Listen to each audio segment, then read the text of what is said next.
In the gallant days when history hung on the flight of an arrow or the slash of a sword, when feudal barons ravaged the countryside to live in pomp and splendor.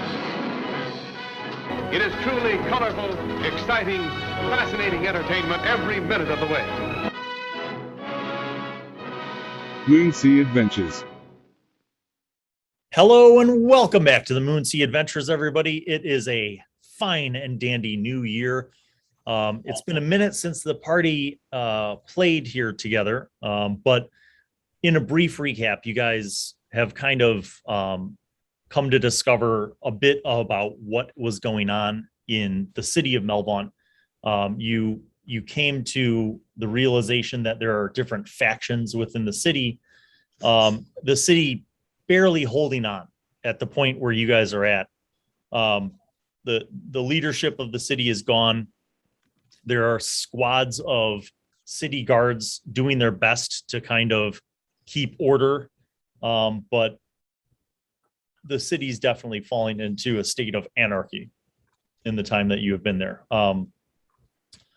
Among some of the factions that you guys have seen, you've become aware that one of the gangs that operates down by the docks, a gang known as the Fishheads, have been kind of taking, looting whatever they can. They've sort of stocked up things in certain warehouses. They've kind of taken control of the docks as well as any of the ships that are there. You guys, however, partnered with a gang to the north, near the northern entrance of the city, away from the port and the harbor, and that is the gang known as the Skinned Rats.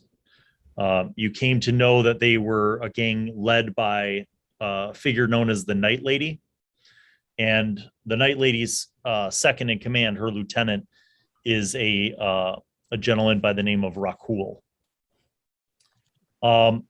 You also, independent of all of this stuff, came to find the apothecary in town, Rihanna, who you worked with diligently to acquire ingredients for making a cure for this strange disease that has been afflicting people throughout not just Melvaunt, but apparently throughout the entire Moonsea region, if the rumors are true, based on what you've heard from travelers and other people in the city.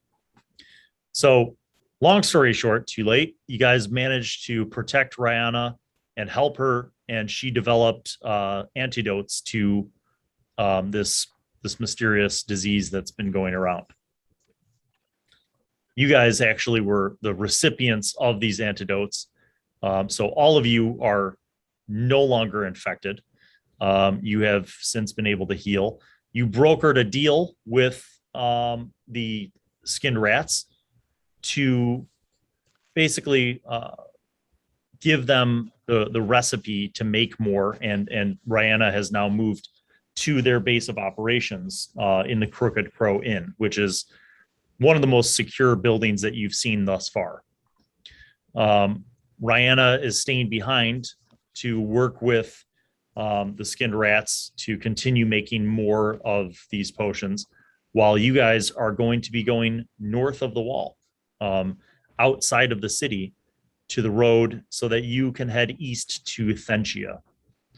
That was the plan, to find out if this plague, as it were, has had an impact on Thentia, which is the nearest town by road, other than Flan. And you guys already know that Flan is overrun and infected. So you're hoping that maybe Thentia has done better. On your way, you were interested in tracking down a druid because you had heard rumors. Go ahead and talk a little bit about what those rumors were and why you are interested in tracking down this druid. Well, I think that the druid seems to be mad and he's worshipping the Moonsea. So, also he's a druid, so he may know a little bit about such diseases and how to cure them.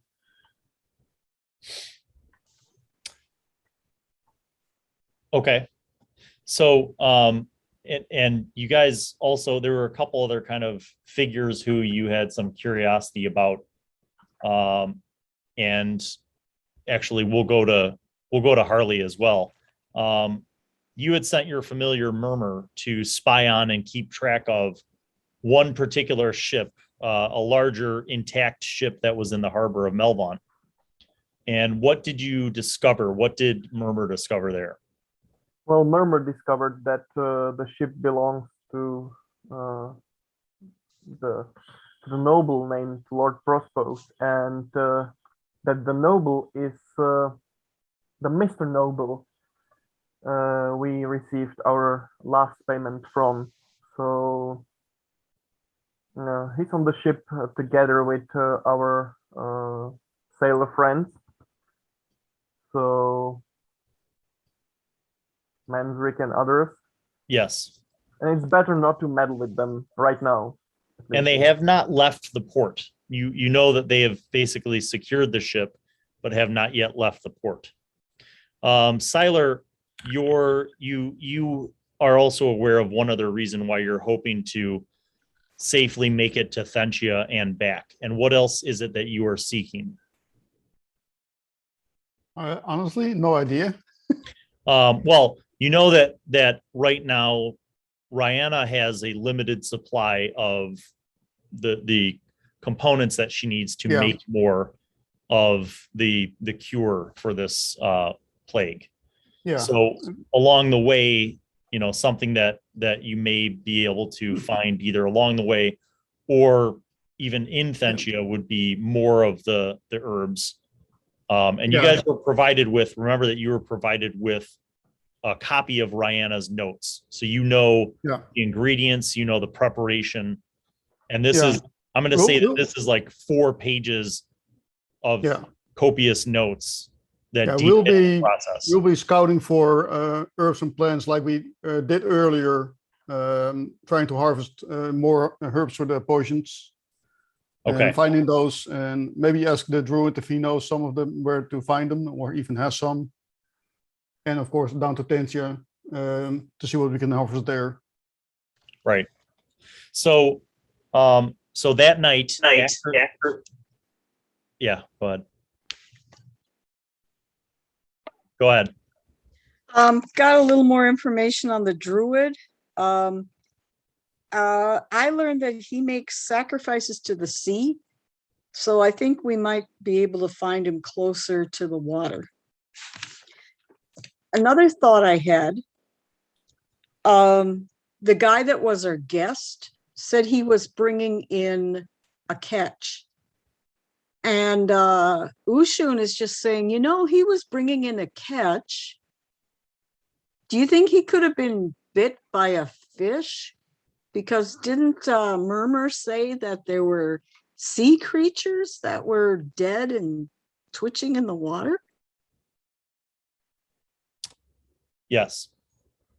Not fish. There weren't fish dead and twitching in the water, but there were other creatures as well as humanoid bodies that were in the water. Yeah, so I'm thinking that fisherman may have been bit by something from the sea. So we can't even count on the sea being clean. Mm-hmm. But I think we can find the druid closer to the sea. Okay. So he might be somewhere around along the road. Probably. You can look on the seaside of the trail instead of on the forest side of the trail. Mm-hmm. On the starboard side, as some would say. Yeah. So it is nighttime. Rakul and 3 members of the Skinned Rats lead you guys down to the cellar. They slide a set of wooden shelves that contain bottles of wine on them out of the way, and you hear creaking, and you see that there are large wooden wheels, almost like on a wagon, that are actually behind the shelving unit, and they are on a track, and the shelving unit basically slides very easily and reveals a tunnel. And the tunnel is very rough hewn, kind of like you would see in a mine. It looks like it was picked out over time and supported with timbers, but it's still very rough hewn. Rakul hands a lantern to one of the human members of the gang, and he tells you guys, good luck. Hopefully we'll see you when you return, and hopefully you'll have more answers to some of these mysteries. I'll firmly handshake him, and in Undercommon, we'll see each other again. Don't die. You too. So, And I also, I'm not going to say anything, but I will remind you, Bill, that I left Lord Prospos's ring on the Night Lady's desk. Yeah. So you guys follow the human gang members through this tunnel, and you figure out, based on just your orientation, that you're going north, and this is effectively a tunnel going underneath the city wall. You go for a good 100 yards, and then you see a set of stairs, again, rough hewn stairs that kind of go up. One of the members goes up and pushes this trap door up and kind of peeks out. And the other member holds a lantern, and they wait a few moments. They try to look. They open up the trap door a little more, and you hear like sand and dirt falling off the trap door. And then they swing open the trap door, and both of them go up. The one with the lantern is holding the lantern in one hand, and he has a short sword in the other. The second guy has a crossbow, and they're both kind of looking, and they go up first. The one with the crossbow turns around to you guys, and he says, "It's all clear. Come on." Okay. So you guys see that you're next to a small cottage with a barn, and you see them walk over to the barn. And the one guy pulls out a key and goes up to a great lock and turns the lock and pulls the lock and chain apart and opens the barn doors. The other guy holds the lantern up. You guys can see that there are indeed 4 horses in this barn. Okay. The human guys say, "There you go. Good luck." Thank you, sirs. And they start walking back to the trap door rather quickly, like they're not concerned with whether or not you guys make it out of here. They close the trap door, and you hear something slide on the inside of the trap door. I want to check the trap door and see how visible it is and help cover it up. You could easily kick some dirt and some hay over it to kind of cover it up. You guys are about 60 feet from the road at this point. And it looks like no one has occupied this cottage or this barn in quite some time. It is quiet at nighttime. You don't hear anything other than the sound of like crickets and nocturnal creatures. But even then, it's pretty quiet. I want to check out the horses. I've got animal handling. Okay. You check them out. No roll needed. They are healthy. They don't look infected. Their eyes look good. Their teeth look good. Their hooves all look ready to go. I'm going to pick the one that is the biggest. Looks like it can hold my weight. You could tell that they did their best, because there is only one that is even close to big enough to handle your size. Okay. The other 3 are very much just kind of light riding horses. They're already saddled and ready to go. Oh, okay. They're the 2 large saddlebags contain feed for the horses. And then there's a 3rd bag strapped to the back that contains the rations for each one of you guys. So you guys get on your horses. I'm going to make sure that the horse knows that I'm a good person and stuff like that. Being an animal handler, I let all them know how to make friends with their horse, just in case. Okay. you do, and these horses seem to be pretty broken in. They're not, they seem very comfortable with people riding them. Are they geldings? Yes. Good. The only person, I just realized, the only person with animal handling is Ushun. Now, you don't have to make an animal handling if you're simply going at a reasonable trot. Yeah. However, if you guys decide that you go off trail or that you want to, go at a full gallop or anything, you may be in a position where you're going to be making an animal handling roll. Just putting that out there. Yep. Okay, so the road is the road is 60 feet away from where you guys are. You're all on your horses, and it is nighttime. There is a faint amount of light from the moon. So for those of you who don't have dark vision, what are you doing for light? If you don't want to have any light other than the moon, you will have to go at a very slow pace. Oh, I have a hood lantern. Let's go with Angler first. Since you don't have dark vision, what are you doing? Unless anyone else has something, I have a hooded lantern. Syllar was mentioning something. Yeah, if there is enough moonlight so that when you guys stay close that you can see us, then as long as you keep up with us, you should be okay for a bit. Yeah, so just as an FYI, the horses have excellent night vision. They're able to see with the moonlight, and as long as you're kind of riding together, that's not a problem. Yeah. Okay. I'll keep it handy, but I won't light it. Yeah. All right. So we are riding with just the moonlight then. I just wanted to make sure. Okay. Yeah. Yes. And I'm using my beast bond. Yeah. To link up with my horse. Oh, okay. Fair enough. Now, are you also riding at the front of the line? Yeah. I'm riding at the front of the line. All right. Well, you both have dark vision, correct? Yeah. Oh, okay. Mm-hmm. The other two do not.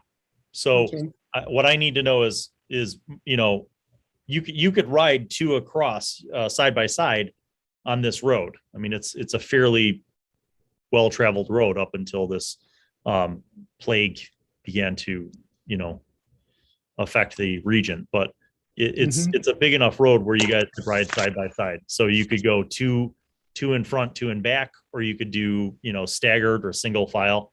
I just need to know who's up front for certain purposes.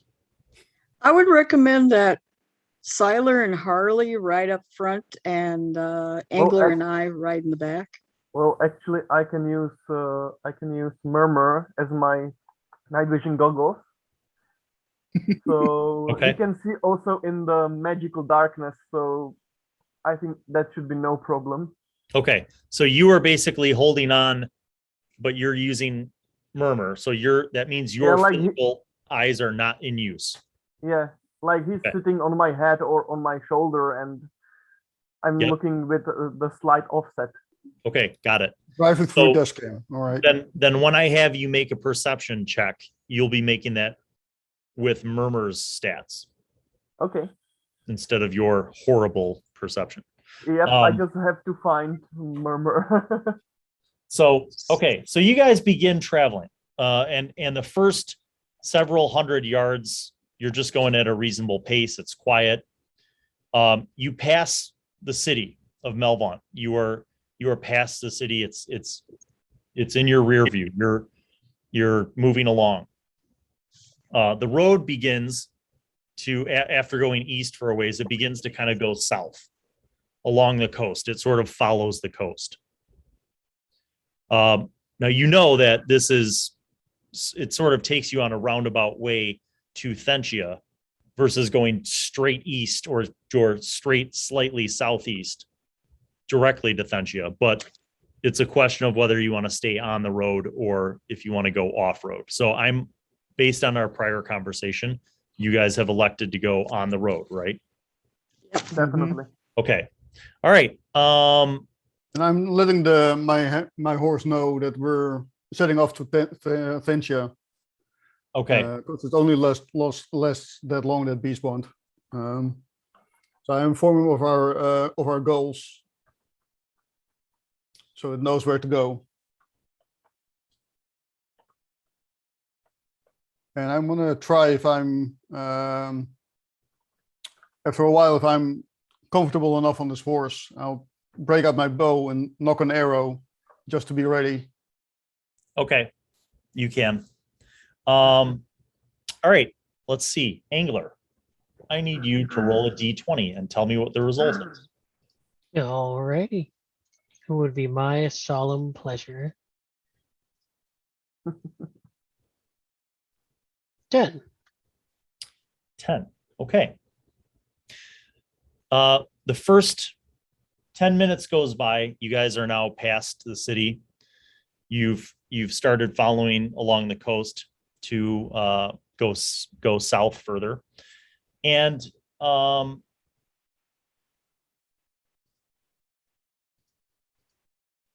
both Murmur and Syllar, you hear a sound coming from the north of you. It's kind of open land for a few hundred yards, and then it kind of goes into scattered trees and hills. But you hear like not just twigs snapping, but like branches snapping, and something's thudding towards you guys from the north. So it's kind of like you're riding, and on your left side off to the north, you hear this thudding sound. Mm-hmm. And it doesn't sound like it's trying to be quiet. I'm gonna turn my head and see if my eyes can see what my ears can hear. You cannot see anything yet. You hear it. Mm-hmm. Murmur, what's the range on Murmur's magical dark vision? 60 feet, I believe. All right, still can't see it. 60 feet. You're looking out there 60 feet. You see some scrubby trees and some bushes and prairie grass and stuff. You hear sound coming, but you don't see anything. But Murmur can fly invisibly in there. Okay, do you command that? Yes.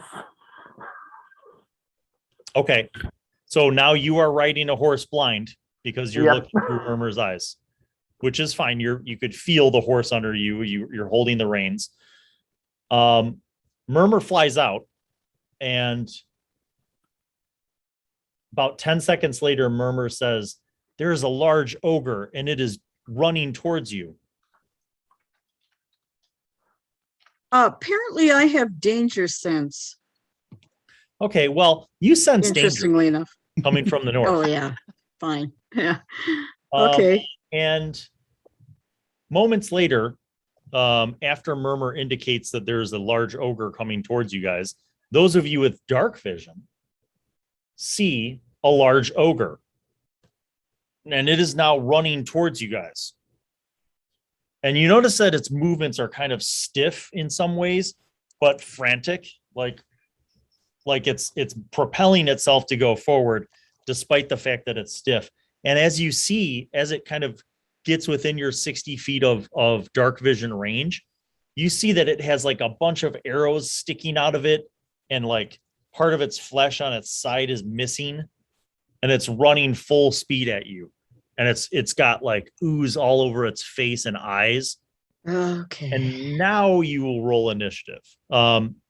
Syllar and Harley, you get to roll regular initiative. Ushun and Angler, you roll initiative at disadvantage. And tell me what the rolls are, people.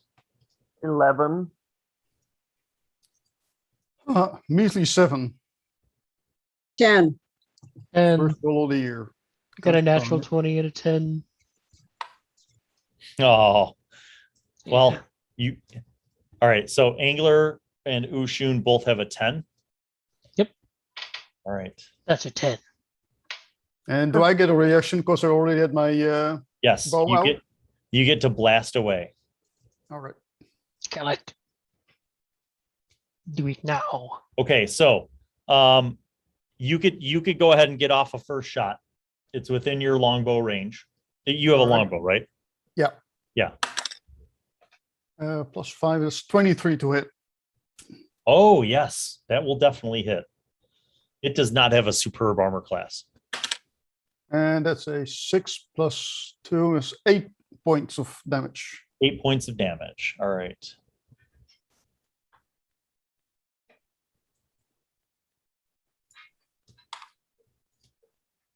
Okay.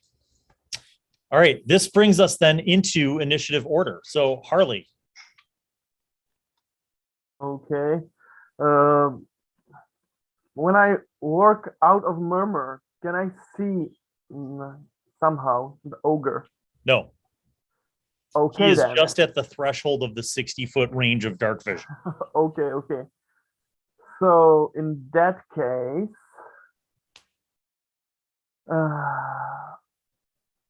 so it means he's 60 feet from us, or Yes. okay. Well, I cast darkness, my new spell, somewhere between the direction of the ogre and us. And what is the spread on that spell? 15-foot radius. Okay. So you're basically making a field of darkness between you guys and the ogre. Yeah. Okay. 10-4. Got it.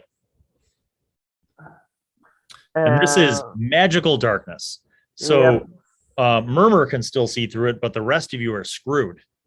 Yeah. And I command the Murmur to return to me. Okay. Murmur. So I can fight. Ushun, it is your turn. You saw briefly this large, obviously infected looking ogre lumbering towards you guys, and then blackness, just a sea of blackness. First action, I will get off the horse. Okay. Because I don't think this guy is trained for fighting, and I don't know how to fight on a horse. And I'll put myself between the magical darkness and where the ogre, I last saw the ogre, and the horse. And then I'll say, get off your horses and get ready. Okay, you guys see Ushun dismount, readying her. Which weapon are you? Oh, of course, the halberd. Okay, with the halberd and kind of issuing this statement. You don't see through the piercing darkness what she's referencing, but you guys can at this point now still hear the jogging sound of this great infected ogre. This brings us now to Angler, who is still on his horse. First, hop off the horse. Okay. I'm going to move 10 feet back away from the ogre. Okay. Pull out my short bow, and I will hold my action until he comes out. Got it. Holding an attack with the short bow. Okay. Syllar, you're up. Yeah. Basically still out of sight, but I'm gonna shoot an arrow in the direction I shot my first. Okay, roll with disadvantage. That's a 15 to hit. With disadvantage? Yeah. Okay, all right. 10 and 15. So okay, you hit. And that would be 6 points of damage. Okay. And now that I have 2 attack options, I draw out a second arrow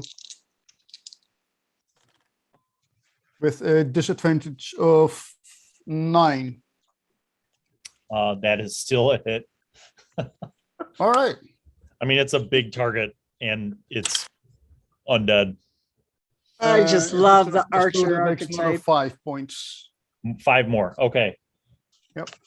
You hear your arrows hit meat, but the lumbering sound of jogging ogre does not stop.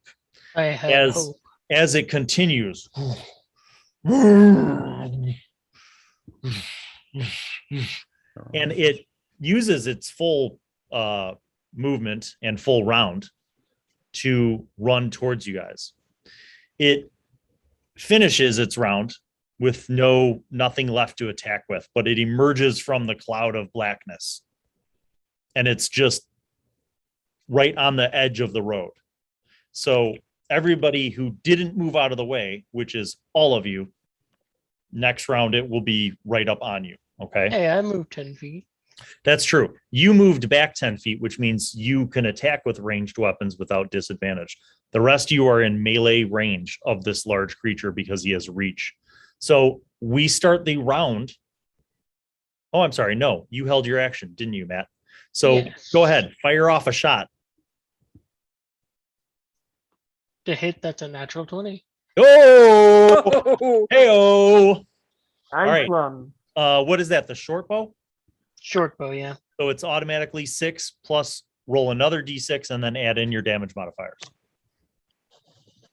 Does it do it automatically? Oh, are you rolling on D&D and Beyond? Yeah. Yes. So my system's superior. So Okay.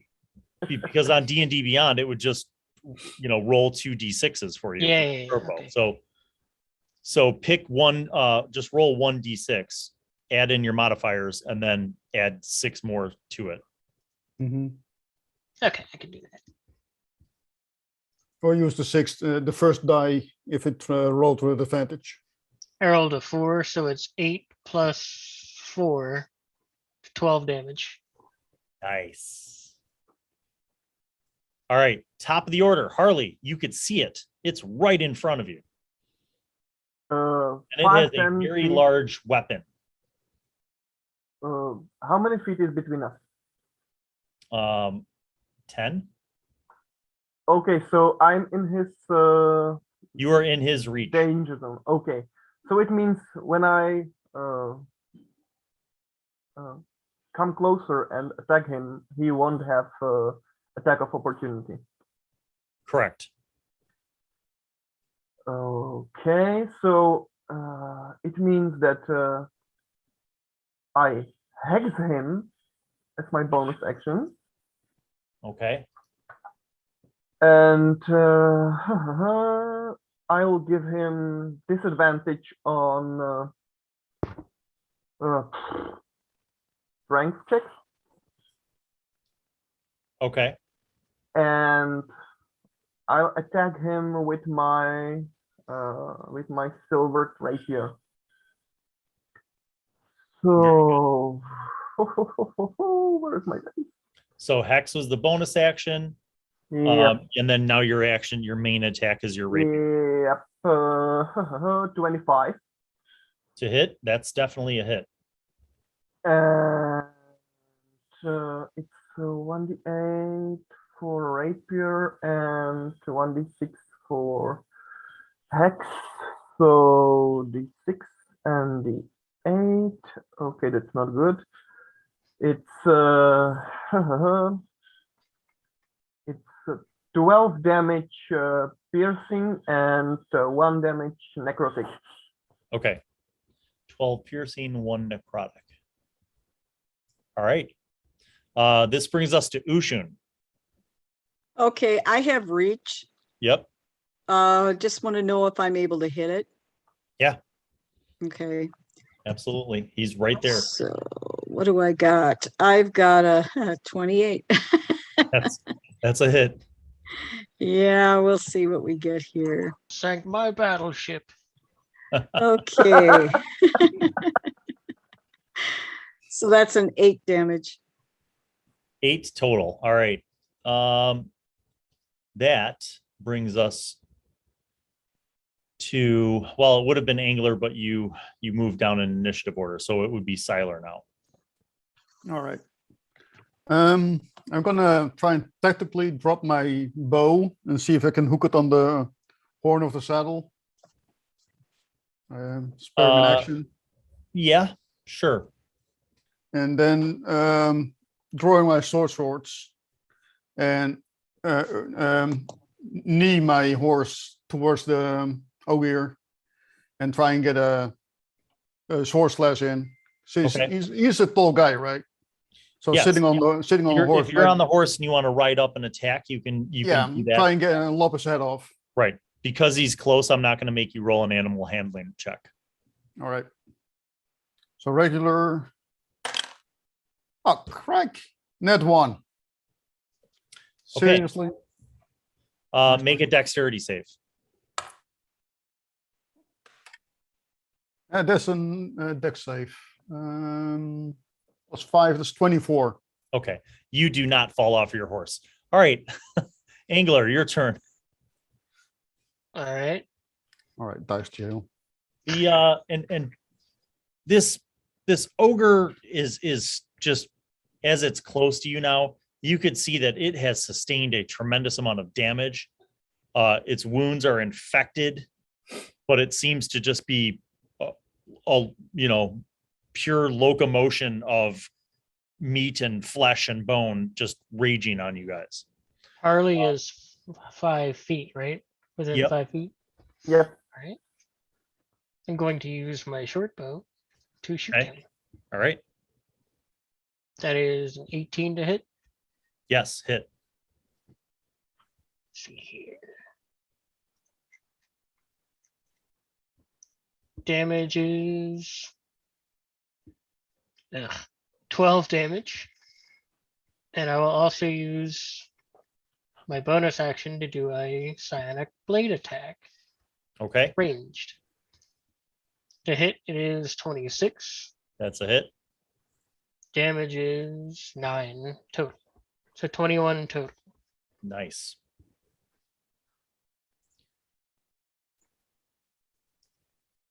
All right. I rolled a 5 for sneak It attack. is the creature's turn. Ushun, roll a d4 for me and tell me what the result is. Oh, that is a 4. All right. Angler. The creature moves towards you and swings down with its massive spiky club, hitting an armor class 18. That hits. All right. Ooh. Doing a total of 15 damage. I will uncanny dodge. That's a uncanny smart. So 8 points of damage? Yes. Yes. Ushun, roll a d4 for me again.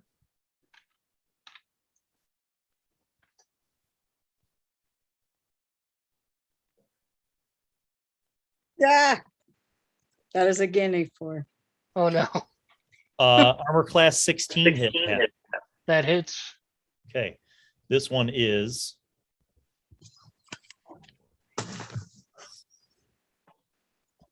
12 damage, this one, which you cannot uncanny. So I cannot. It's whoosh, whoosh. You guys see your small feathered friend just getting wailed on by this infected ogre. And now it's back to the top of the order. Harley, you're up. Oh, just a question. When I attack him with Eldritch Blast, it means that I'm rolling with disadvantage right now. Or he moved more than 5 feet from me. So he moved up. Basically he moved up 5 feet to be within reach of Angler. So you guys are all still within his reach. Because you moved in towards him to melee attack. But he has a 10-foot reach. So, yeah, but I'm just trying to understand if I'll be rolling with disadvantage on Eldritch Blast or if he'll yes, get. You would roll disadvantage. You would roll disadvantage on Eldritch Blast. However, if you attacked with your rapier, you are flanking him now. Oh, okay.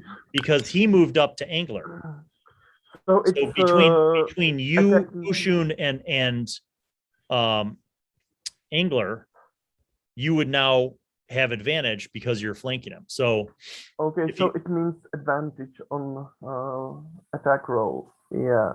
So, well, I'll attack again with my rapier. Okay. And ooh, that's not good. It's advantage. 16 with advantage. That's a hit. Yes. And damage is where are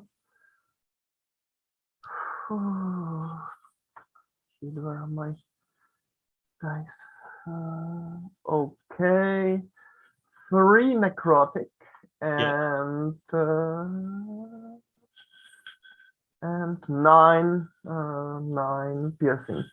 Okay. Solid. You thrust forward and stabbed into him. You know that you hit him solidly, but he barely seems to notice. That's not good news. This brings us to Ushun. You at this point now have flanking as well. So I have advantage. Yes. Okay. So again, with the halberd.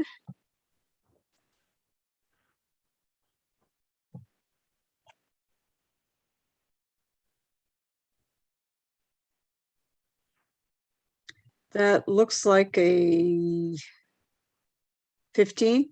Yeah, that's a hit. Okay. And that is 9 total. I want to take, how's he look? Fine to medium fine. I don't know. Okay. It's hard to tell because I just want to know if think that the injuries that he's sustained before you guys even started attacking him probably should have killed him, but somehow the infection has overridden his physical status. Okay, I'm going to hit him again. Is this with advantage too? Yeah. Okay. Whoa, 25. Hit. And this is 8 slashing. Okay. All right. That takes a big chunk of flesh out of him. And he actually seems to notice that. Syllar, you are up. Right. Can I get my horse to turn around and get up to Yes, make an animal behind handling the ogre? Make an animal handling check. It's dirty 20. Yes. Right. And can I then do with my 2 short swords like a scissor slice action on his head? I forgot that you had beast bond. So you don't need to make those animal channeling. Well, that's only at 10 minutes, and that's way past the 10-minute mark now. Oh, okay. Sorry, I thought it was an hour. All right, so now you can try to do your drive-by swipe. So go ahead and attack. Yeah. Main attack. My purple die is going to be my prime, and my white is going to be secondary. Let's see, prime. That's +5. It's 18 on my primary sword and net 20 on my offhand. Okay, damage for the double damage. That's what was it say? D6s. Same combo again. That's a 5 and 5. Oh wait, I had a dirty 20 asset. Yeah. Okay. You hit him very hard. He's still up. Didn't decapitate? No. Angler, you are up. If you want to fire your bow, you're firing at disadvantage. I could still get my second action in. Oh yeah, go ahead.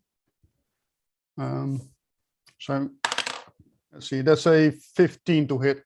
Yes. And it's 4. 4 more. Okay.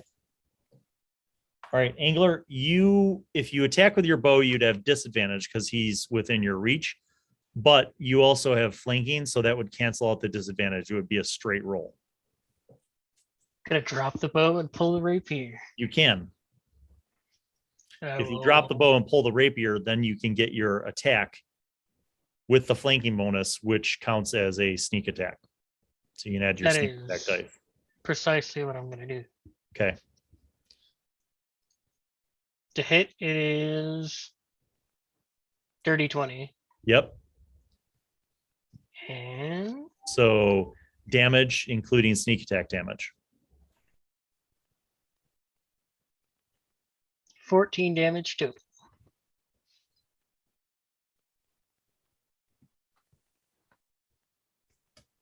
It was 8 on the rapier, 4 plus 4, and then 1 plus 3 plus 2. You're small, and you gut this thing, and it starts to collapse. Make a dex save. Oh boy. 22. All right. You jump out of the way as it falls, and as it's falling, its guts splatter the ground in front of it. So you would have been covered in ogre gut and ogre. You jump out of the way and come up from this diving roll, and the smell and the sound of the just ogre collapsing onto the ground, this huge thud, the sound of guts splashing all over, and the smell of dead ogre permeates your vicinity. But then it is quiet, and you guys find yourself again at night on this open road. What do you do? I'm going to find a tree and get some leaves or some to clean off my swords.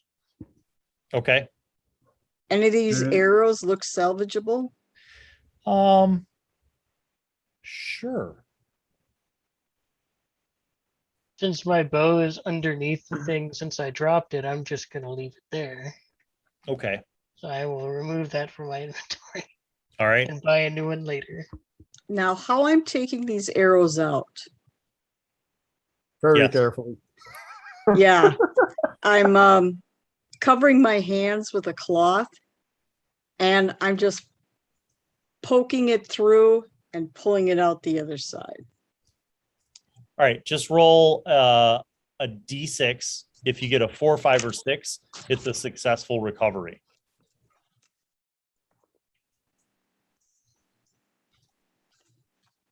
While she's doing that, what are the rest of you guys doing? I'm just going to mount on my horse and wait. Okay, you get on your horse. Yeah, like I said, I'm going to clean off my swords on some leaves I can on the tree or something. And just store my swords and get my bow back in my hand. Okay.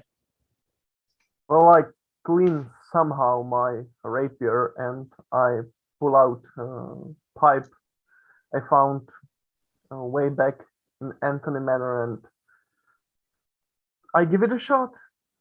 Okay. Ushun, what do you get for your result? 3. Okay, so roll a d4.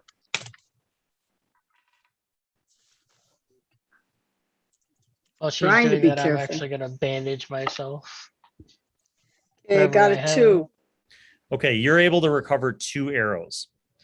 You're kind of doing that. Syllar, you managed to clean off your blades. Harley, you're smoking a pipe. Angler, you managed to bandage yourself, and Murmur informs you that there are 2 very fast running humans coming towards you. They're coming from the south, from along the coast. So did I see that Angler dropped his bow? No, because he was on the 180 from you. Okay. Remember how he stepped back initially 10 feet back from? Okay. Yeah. So I don't know the bow is under there, so I just leave this. Okay. And I tossed the arrows in the rag I have. That's fine. You're doing that. Murmur tells you, Harley, that there are 2 fast running humans coming towards you. So I I tell very calmly to everyone else, there's someone coming from south, and I casually prepare my Eldritch Blast. Okay. All right, everybody roll initiative. Yeah. I was hoping they were friendly. Nope. 12. right. 17. 1. Syllar. 3. Aw, that is precious. I don't know if that's what I'd call it.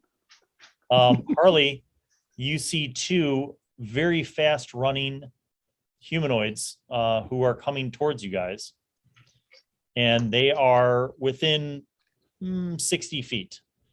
You get to go first. Well, I yell to them, "Stop right where you are!" And then I prepare my attack with Eldritch Blast. If they won't stop, I will blast them. Okay, they continue running. They run, they're full speed. So I will let you now go ahead and blast them because they are coming up to you guys. Okay, as there are 2 of them, I will blast each one with 1 beam. Correct. So I roll separately on both attacks. Yes. Yeah. So it's 9 for the first one and 22 for the second one. 9 is a miss, 22 is a hit. And he will take 9 damage. 9 force damage. Okay.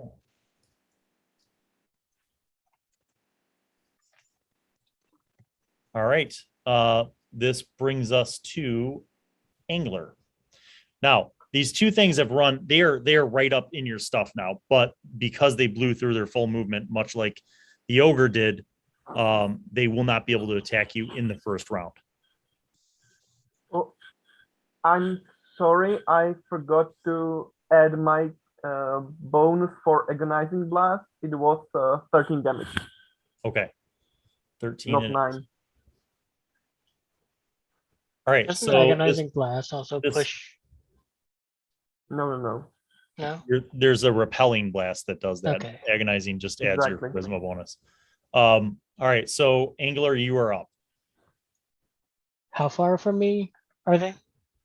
5 feet. Okay. I will once again dismount my horse and stab the one that Harley missed. You can dismount. You can make an animal handling check to dismount and attack. Otherwise, dismounting the horse is going to take your full round because you are not trained. All right. And I got an 8 on animal handling. You do not succeed. All right. You dismount your horse. Your horse is there. This brings us to Syllar. Right. So again, too close for my bow. Right. So I'm gonna again try and tactically drop it onto the horn of the saddle. Grab probably the sword hand that's closest to the guy. Yep. To me, and just slash at him. Okay. And it's a 11 to hit. That's not a hit. Oh. Second attack. Yeah, I was gonna say probably be able to do that.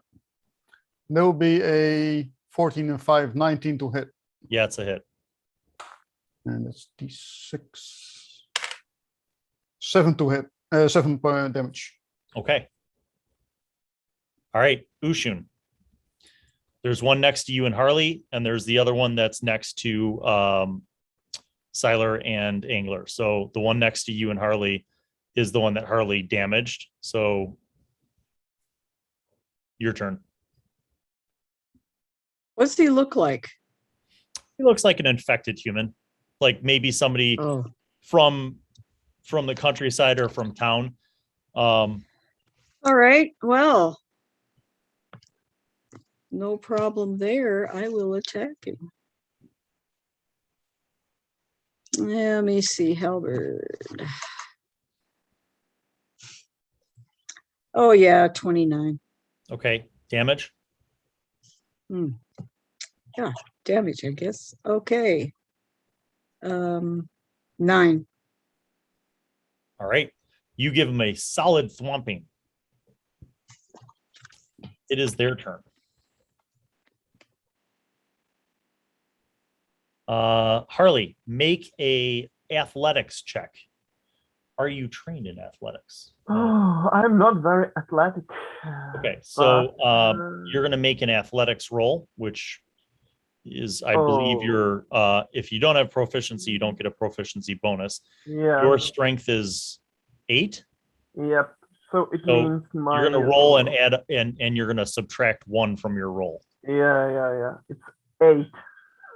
Okay, so you are the one that Ushun just hit, grabs you and grapples you, and then it bites you. Crap. For 18 damage, or sorry, 18 to hit. Yes, it is. And that is 4 damage. And now you are going to make a Constitution saving throw. Okay, 4 damage and Constitution.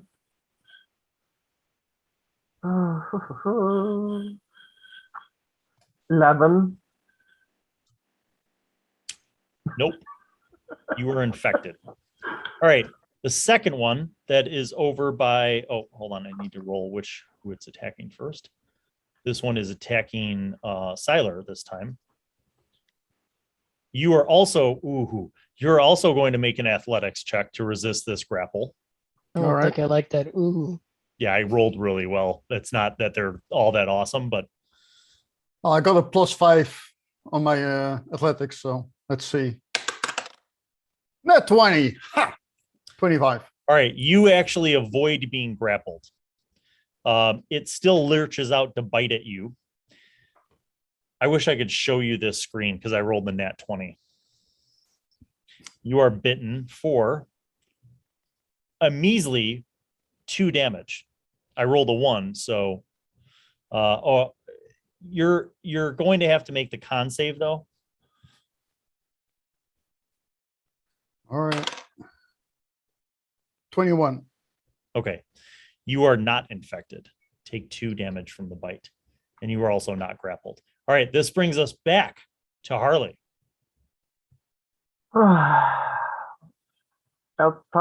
try to break the grapple. Okay, go ahead and make your athletics check.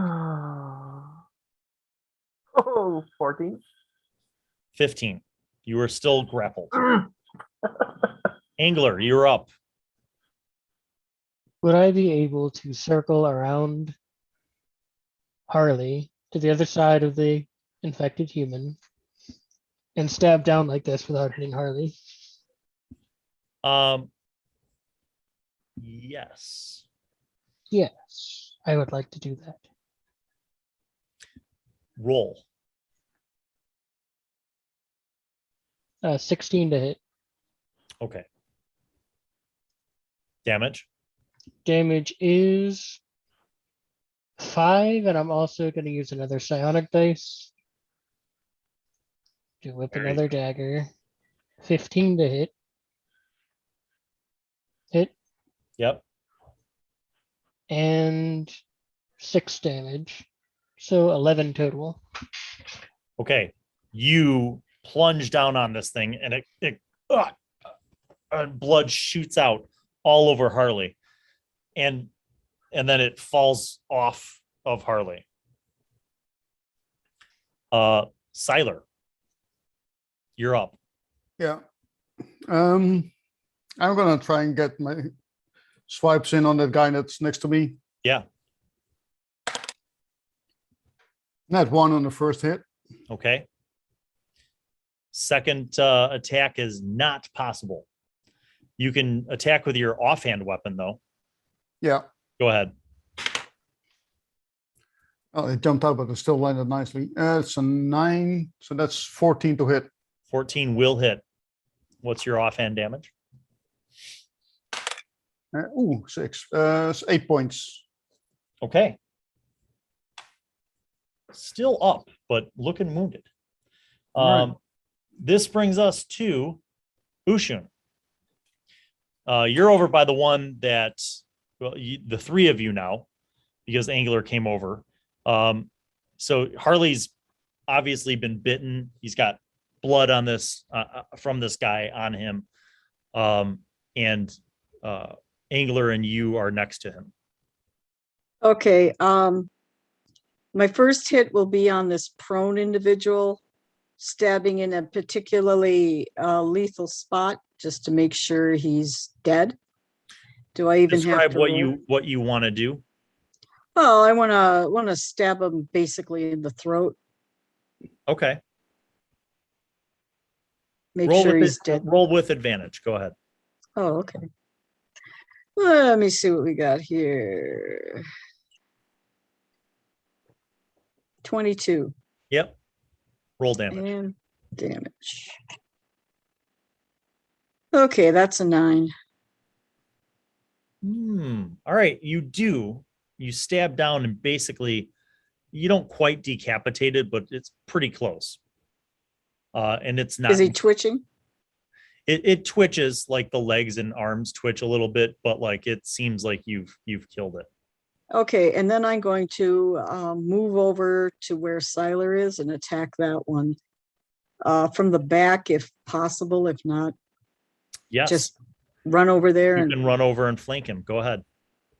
Okay, I roll at advantage, which is a good thing. 24. That's a hit. Roll damage. And the damage is 9. 9. You give it a good swipe. It falls forward towards Syllar, which is a perfect narrative thing because now it gets. Is the blade? No, is the blade stuck in him? No. You just slashed down with the halberd and carved off part of him.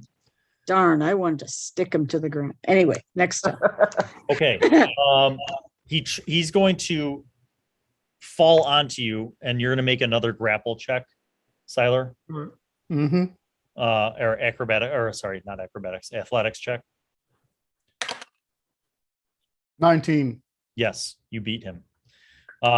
Failing to grapple you, he tries to bite you. 15 to hit. Nope. All right. Blood ooze from his eyes and his nose. His face is covered in muck. It is Harley's turn. So how far the last infected is? About 5 or 10. Well, like 10 feet away. So it means I can Eldritch Blast him? You could. Now I'm going to tell you something. If you roll a 1, I need to know. Okay. I'll blast him with both of my beams. Yeah. And don't aim too high. It's 12 and 13. 13's a hit. Okay, then it's 13 damage. That's enough. He falls towards Syllar and just collapses to the ground, twitching. This brings us to Angler. I'll walk up to the one still twitching and poke it in the head, I guess. Yep. Once you stab through its brain or spinal cord, it stops. I was going to say as it lands at the feet of my horse gets spooked and tramples him, but this will work. So once again, there's a silence. The smell of these infected, now dead creatures, humans, is pretty strong. Yeah. Guys, I guess we better get out of here. Who knows how many more might be coming. Now I'm already on my horse. Everyone got everything? Everyone okay? Yeah, never felt better. And I start to press the digitate myself. Okay. But didn't I see someone get bit? You did. No. Everything's all right. Harley's cleaned up though. He prestidigitates himself. All the blood and ooze is off of him. Harley, I saw you get bit.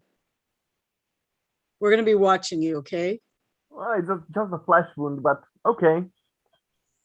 Okay, I pick up the arrows that I wrapped up in the rag and I stuff it in somewhere and wipe off my blade on some grass somewhere, my halberd, and get on the horse. All right, you guys get on your horses.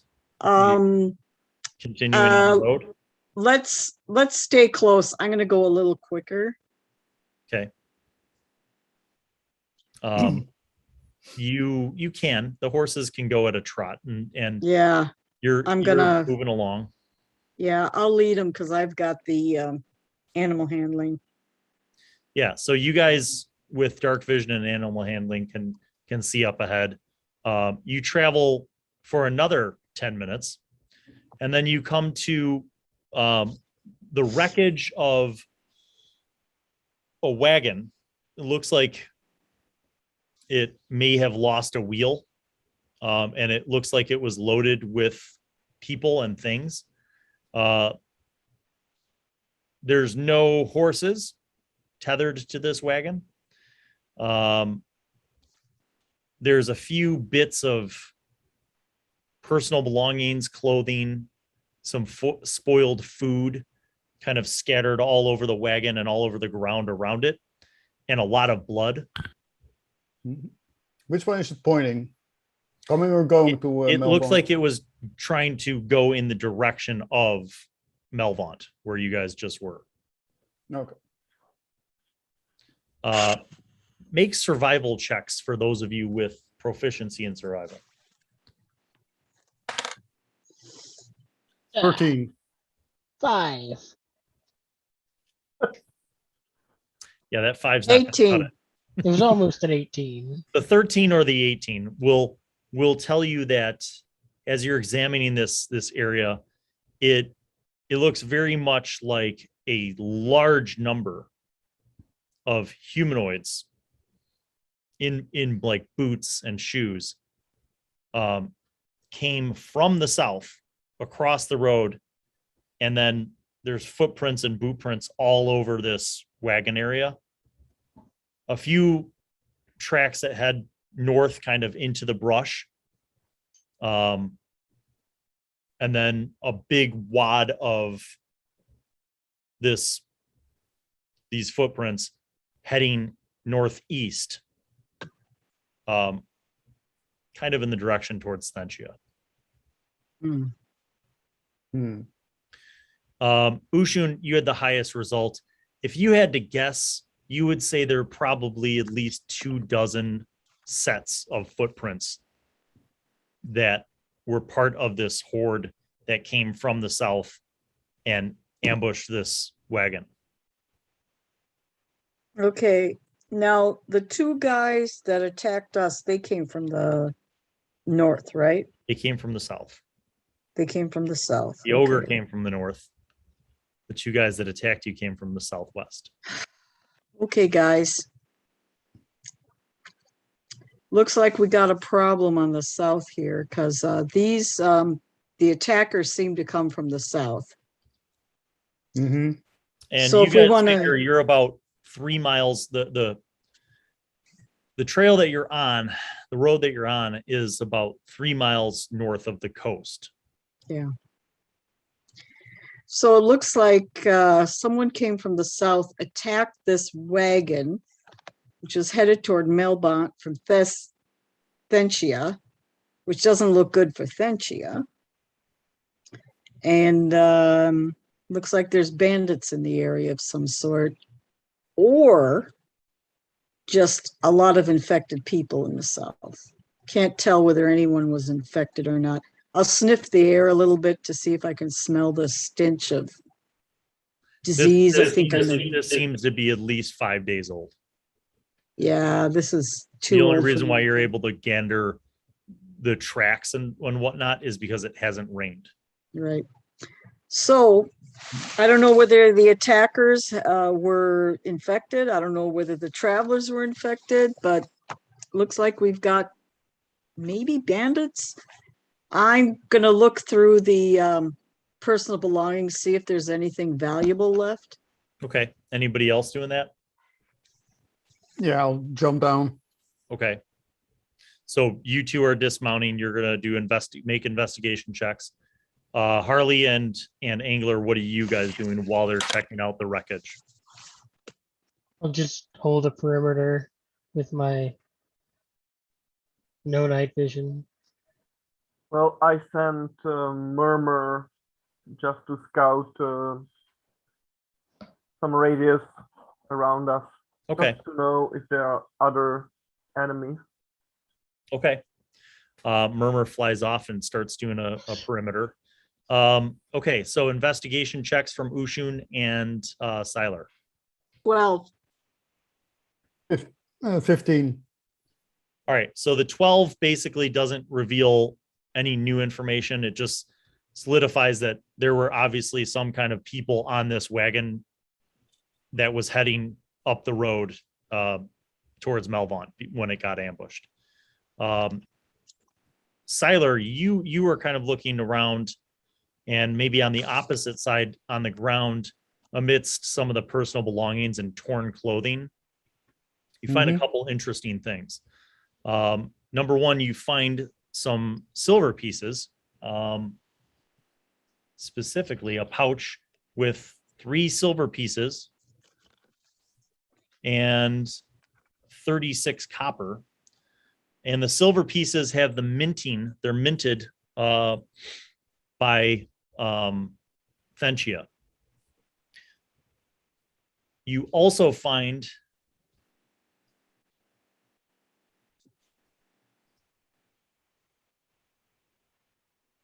a small leather-bound journal. It is written in the common trade tongue of the Moonsea region, which you're able to read. And in summary, what this journal indicates is that this journal was the possession of a merchant who lived and worked out of Thentia. And it basically kind of goes into his expectations for the upcoming season, how he's hoping to recruit more workers and to be able to harvest and process more of the fine lumber from the north of Thentia in order to build some more high quality furniture that he is hoping to sell to the Mage Tower in Thentia. And then you kind of skip through, and the last few entries sort of indicate a narrative that strange things have been happening in Thentia in the past few days. People have gone missing. The town guard has ordered everyone to stay inside of their homes and lock their doors and not to let any strangers in. And then there's another entry that talks about a few of the mages from the Mage Tower have gone out to the roads with a group of constables to quell some uprisings that are happening. And then the last entry indicates that the man is going with his family to flee Thentia to go to Melvaunt to seek safety, and that there's all sorts of madness has taken over Thentia, and people are running around as if they were, rabid lunatics, attacking and biting and fighting. Sounds like with each other. All right. And then there is no more. All right. I stuff the pouch and hold up the book and probably stop me leafing through it. So looks like this was a merchant that was fleeing Thentia. And by the sounds of the last entries, they've got the disease going as well. And there's some mages from the Mage Tower trying to do something, I suppose, what I've quickly read. But it doesn't mention if it's helping or not. But they're taking action, but he found it smart to flee. No good that it did him, but so we're probably riding into danger, going to Thentia. So we might want to rethink what we're doing. Did we get a name of a gang from the Lady of the Night, the Night Lady, that we're supposed to hook up with? Or do they have a chapter of the skinned rats over there? Yeah, so basically, she didn't tell you anything specific that I remember, but Okay. I think Rakul mentioned that there's a chapter of the skinned rats in Thentia. Okay. He didn't tell you a specific person to contact. We don't have any piece of paper from the skinned rats, do we? No. Crud. No, all I have is the recipe. You know, that might be enough to get us into town. Yeah, but it's going to be dangerous going into town. There's Oh, probably well, going to yeah. be more and more people around. And we want to find the constables and the mages for it, I suppose. Yeah. Okay, well, I say we keep going and take our chances. Yeah. Well, I think our best bet is to go there and find out if there are any survivors of the skinned rats, and maybe on our way there, we can also look for the druid. So we should stick to our plans. I think it's too dangerous right now to look for the druid. Well, if he's so devoted If he's by to the water mercy, and these so fellows came out from the south, where the Yeah. water side is, yeah, they might have exactly. gotten to him already. I'm not sure those druids are very capable bunch. Yeah. Well, remember that you told us about that cleric that you saw? He was probably capable. Look at him. Well, don't look at him, but you know. All right. Well, we By will the way, see. I'm looking at his eyes. It's probably too soon. You can make a medicine check. Alrighty then, here we go. 6. He looks fine. He looks fine, and he cleaned himself up with that prestidigitation, so he seems all right. Do you guys continue along? I think we should. Yeah. Okay. All right. So same kind of marching order, same procedure. Yeah. I'm thinking about taking hold of Harleyfox's horse's reins so we can speed up in full gallop. Okay. You could do that if you guys want to move quicker. Yeah, It's probably best.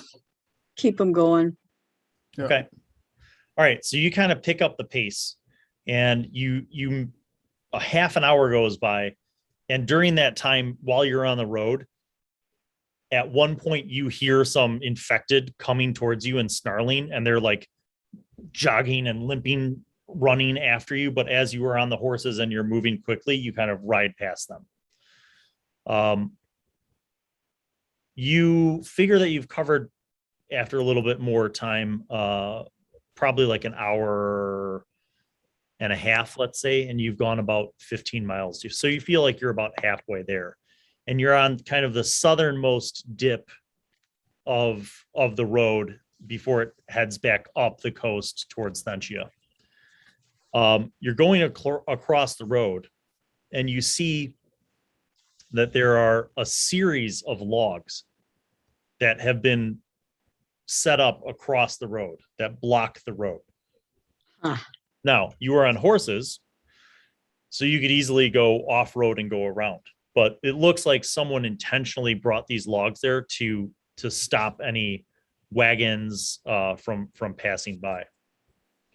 How you tall also is see the desiccated corpses of at least 10 or 12 humanoids who look like they were killed and left to rot in this location, peppered with, slash marks, arrows, scorch marks, everything.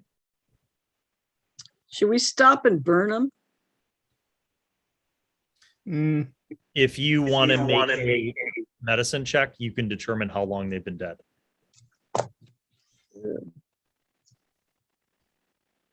See if they're ready to become crispy critters. Come on. Okay. Again, I'm 19. Murmur. 19. They are about 3 days old. Okay, they're rotten. Yeah, not quite ready to be burned. How high is the barrier? It's about 3 feet, like the way that the logs are kind of crisscrossed, blocking the road. I mean, you could make an animal handling check to jump them, or you could go or just go around. Yeah, but it's more of an issue that, like, if people were in a wagon or a carriage with wheels, they would have to go off the road, right, and may or may not get stuck in the mud. Whereas you guys are on horses, you could easily go around. Well, what I'm concerned about is if someone's watching this, and if we approach too close or start going around, they start firing at us. Yeah, that's my concern. Were these dead folks the sick or healthy when you they can died? make investigation checks. I'm assuming none of you have gotten off your horses, but if you want, you can get off your horses and check them out. I want to check that. They've been dead for a while. Yeah, but you could still notice if they were healthy dead or sick dead. Not from here. No, I get down and check. Well, just wait a second. And I sent Murmur. There's 19 on the investigation. Okay. Simultaneously, Harley, you send Murmur to do what?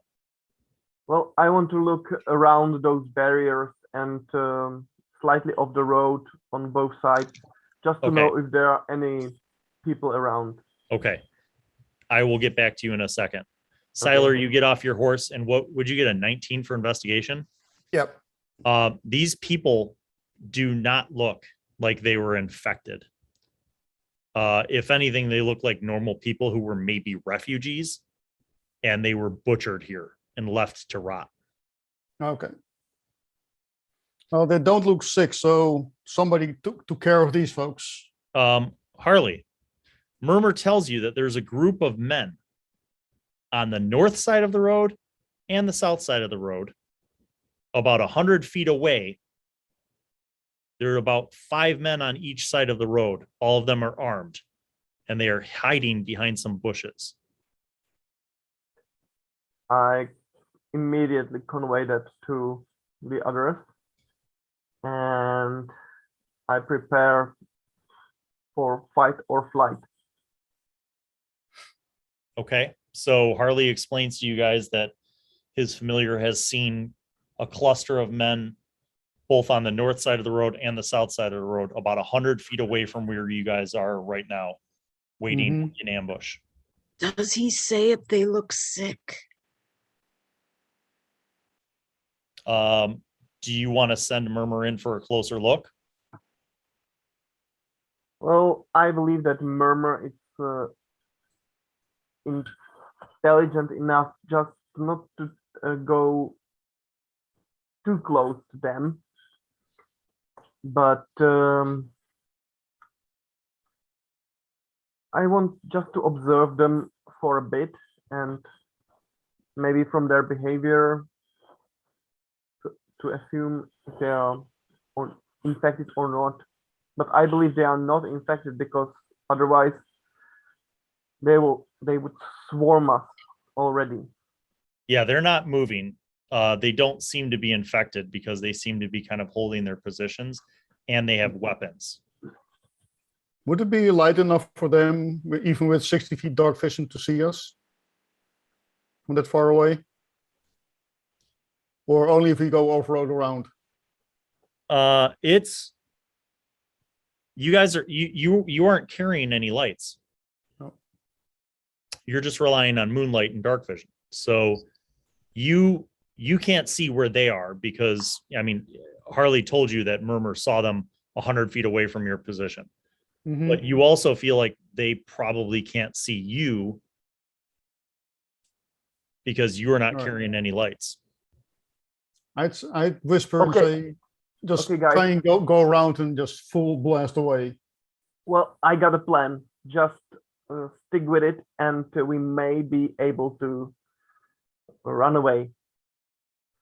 Well, what if I sneakily go behind those guys on the left, and I mean with the Murmur, of course.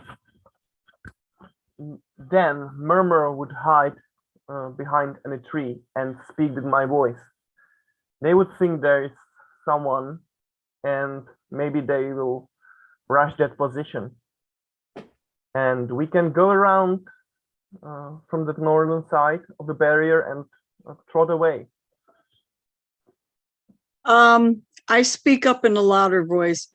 You know, I don't know, guys, if we want to go any further. I mean, these people don't look so sick. They don't look like they need to be healed or anything. And, you know, I don't know if there's anyone around here, but this looks kind of dangerous. I don't know, you know, I'm saying this loud enough so. Yeah. I don't know. I'm not looking at you. Okay. I'm gonna sneak away. Okay. I'm just saying. Harley's up next, then Angler. I'm just saying, you just know. Just as the Ushun is speaking, I command Murmur to go far enough, I think 40 feet north of those men on the north side, and yell back towards us. I think they know that they are surrounded, but if they give up, we may spare them. So you're using your voice through him, right? Yeah. Okay. All right, Angler. All right, so I need two things. Number one, make Harley, or we need to have a perception check for Murmur. Okay. Tell me what that is. And then number two is Angler. You said you were going to back away. I'm sneaking to the right. Make a stealth check. Meanwhile, I keep talking about the guys behind us who are coming up the road. You know, we should really report this back. And I kind of turned my horse around and come back around, and you know, and got an 18. Okay, for Murmur, kind of a distraction. For Murmur, perception is 7. Okay, Angler, make a athletics check.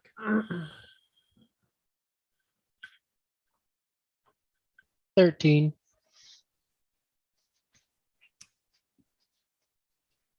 Okay, you guys, you're kind of there. The three of you are there, and Angler kind of starts sneaking off the road to the right, which would be the south side.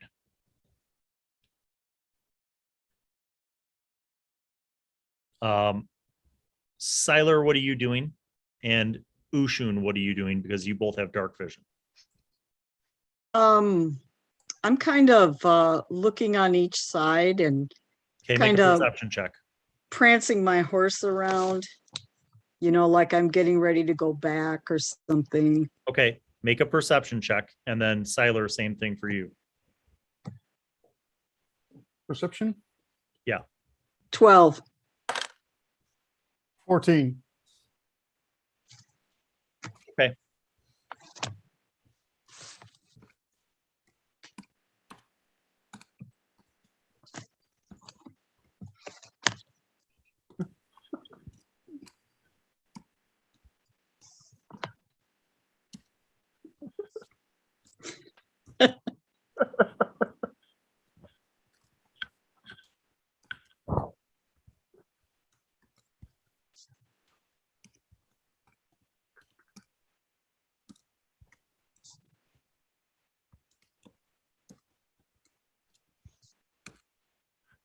Did we break Bill? Nope. Probably not. This is You nothing. did not. You're doing just fine. I just had to type a message. So I have a bad Murmur feeling did about not this. Murmur did not perceive anything necessarily other than what Murmur already perceived. You spoke through Murmur. Ushun loudly padded back and forth, but didn't really see anything. Syllar, you were kind of just trying to be on the alert, but also didn't necessarily notice anything. I did mention to you guys that you saw Angler kind of sneak off on his own. Mm-hmm. I'm not even going to look his way. Murmur informs you that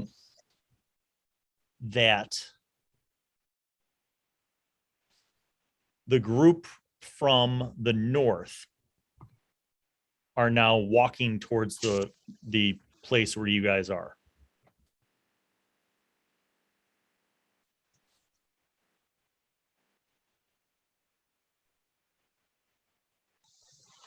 Not running, not walking. They do have weapons. Okay, I yell through the murmur again. Okay, boss, it looks like they want to negotiate. Okay. What should we do now? You see that the men seem to be like looking around, but at the same time they continue kind of briskly walking towards the point where this road has been blocked. Bill, Yes. I can still see them, right? So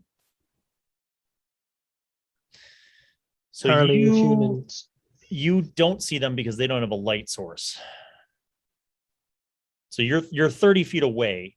With the moonlight, you could kind of see what's in your immediate vicinity.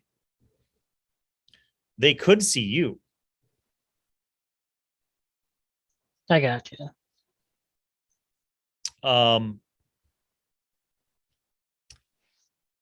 So the group of men now are on the road. Those of you who are still on your horses could make another perception check. Okay. They are now 60 feet away, so your dark vision can help you in terms of identifying some stuff. Okay, 16. Okay. I got 4. Okay, so these look like all humans with the exception of one drow who is at the front. And she is walking kind of briskly at the front confidently while the others sort of follow behind her. She does not have any weapons drawn. All of the other men behind her have either bows or swords. So I can see her? Yeah. Hello, kind lady. She says, "Good evening, travelers. Lower your weapons or your small friend dies." I will lower the halberd, but keep it in my hand. We come in from Elvish. Melba. She interrupts you, and in Elvish, she says to Syllar, "Lower your weapons or the bird dies." I didn't have any weapons drawn yet. So Get off of your horses. Did I understand that? She says it in common. Get off of your horses Okay, I'll get off my horse. and have a seat on the logs. In Undercommon, I just briefly say, as you wish, Lady of the Night. You guys arrive at where the logs are, bodies kind of strewn about this area. Like you kind I of still have my weapon. I still have my weapon. It's just pointed toward the ground. Yeah, they seem okay with that. Okay. She stops about 15 feet short of the logs. And she reaches into her pouch and pulls out a coin, and she flicks the coin towards you. And as she does it, it lights up. There is now light. 30 feet. towards the edge of the south, you now see your friend Angler being gently marched towards you. There's a very burly dwarf who has him in a headlock and is walking with him. And there's a big blade at Angler's neck. And the burly dwarf walks up. And when he gets close enough to the logs where you guys are, he pulls the blade back and he kind of gives Angler a shove. And then he whispers to Angler and he says, "No offense." Shh. And then he steps back. So Harley, you want to be the speaker? Go ahead. But say it all so we can understand it, okay? I take a side glance at Ushun. Okay. So, where are we standing now, my lady? She says, "Why do you keep calling me that? It's not my name." Well, I don't know your name. And my name is Noosh. Okay, Noosh. Are you familiar with another drow that's positioned right now in Melbourne? Yes. But I am not the Night Lady. I'm Noosh. I know, but the Night Lady sent us just to investigate. She looks at you. You could roll, those of you with proficiency in insight, roll insight.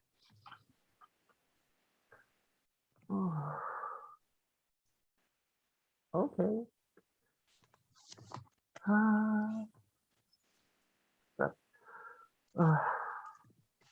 10.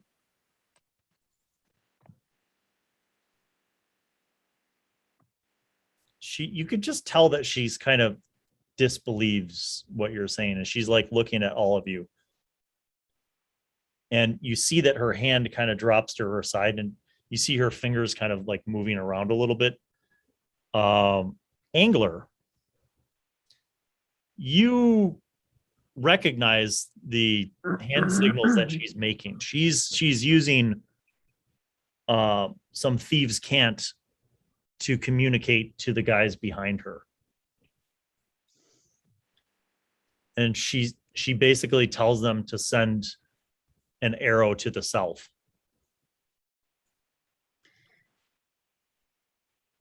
So the rest of you guys notice one guy out of her entourage with a longbow kind of cross the road and head south. She says, "You say the Night Lady sent you."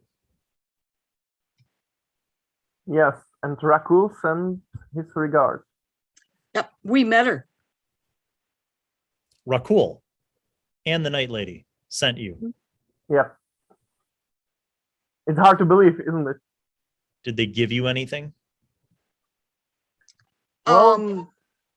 Horses. Some Did money. they give you anything useful? Yes.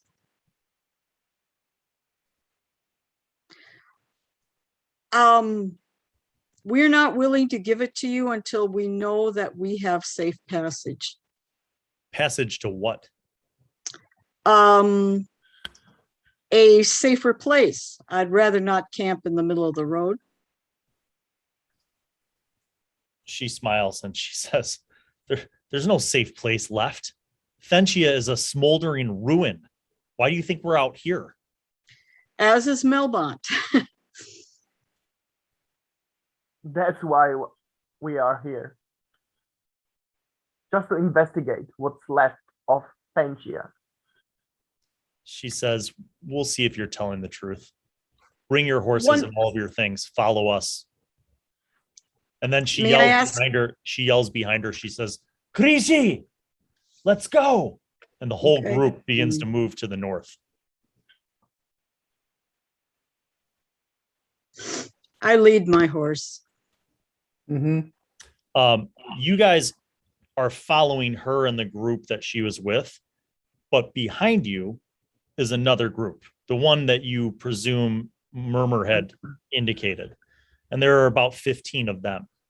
The burly dwarf is with them. They lead you guys about 300 yards to the north off the road. And you arrive at this farm. You notice that the farm is, it looks like the fencing around the farm has been reinforced quite a bit. It looks like a lot of mixed use, like tree limbs, some scavenged wood from other places. But essentially, it looks like they've reinforced the fencing into a series of kind of barricades around this farm. Nice work. When they get to the gate, you see a couple guys from inside open up the gate. Two of them look like they're maybe half elves. Like they have pointed ears like an elf, but they also have like light beards and mustaches. And they're kind of on point.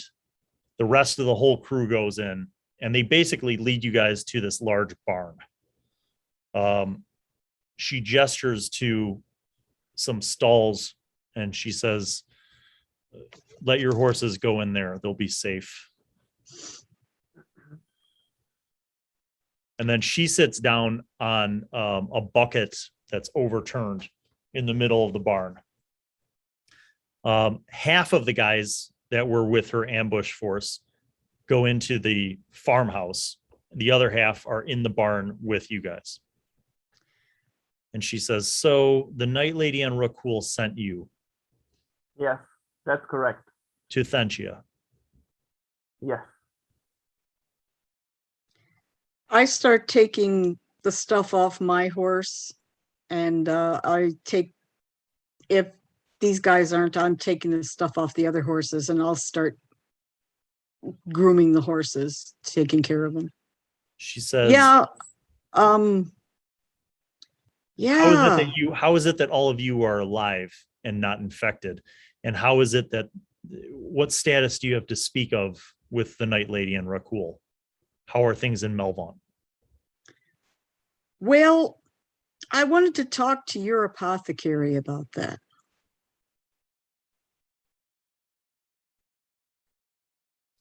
We don't have an apothecary anymore. We don't have a lot of things anymore. Well, that's bad. Mhm. 3 of us were infected. I'll let Harley tell the story. I got to take care of these horses. You notice that she seems very alarmed when you say we're infected. She says, "What do you mean we're infected? Are you currently infected?" I'll brush down the horses. I'm not saying anything more. Well, we found the cure. Well, not the cure for mass production, but we found a cure. We have a list of herbs and things we need to gather for that particular cure. And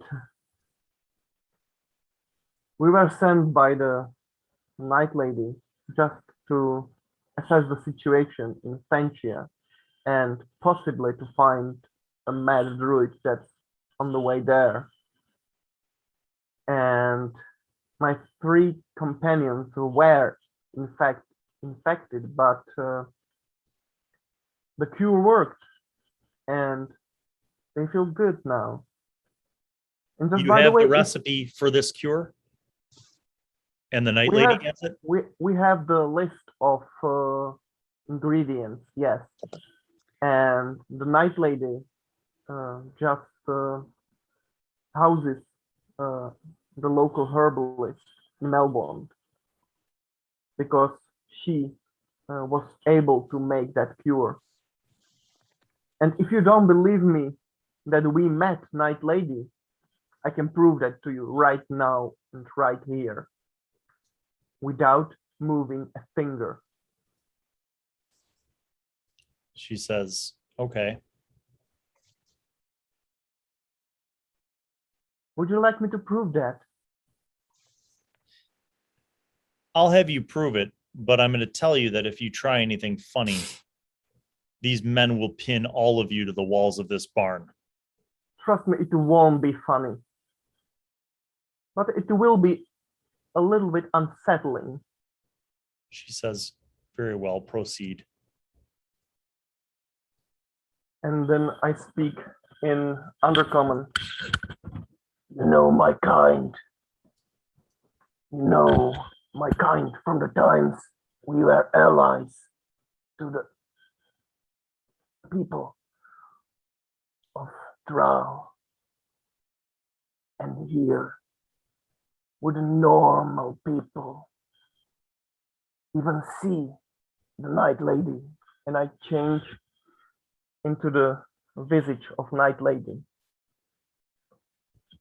as my you see the reaction of like most of the men is to like step back and they kind of grab their weapons, and she just puts up a hand and she says, oh,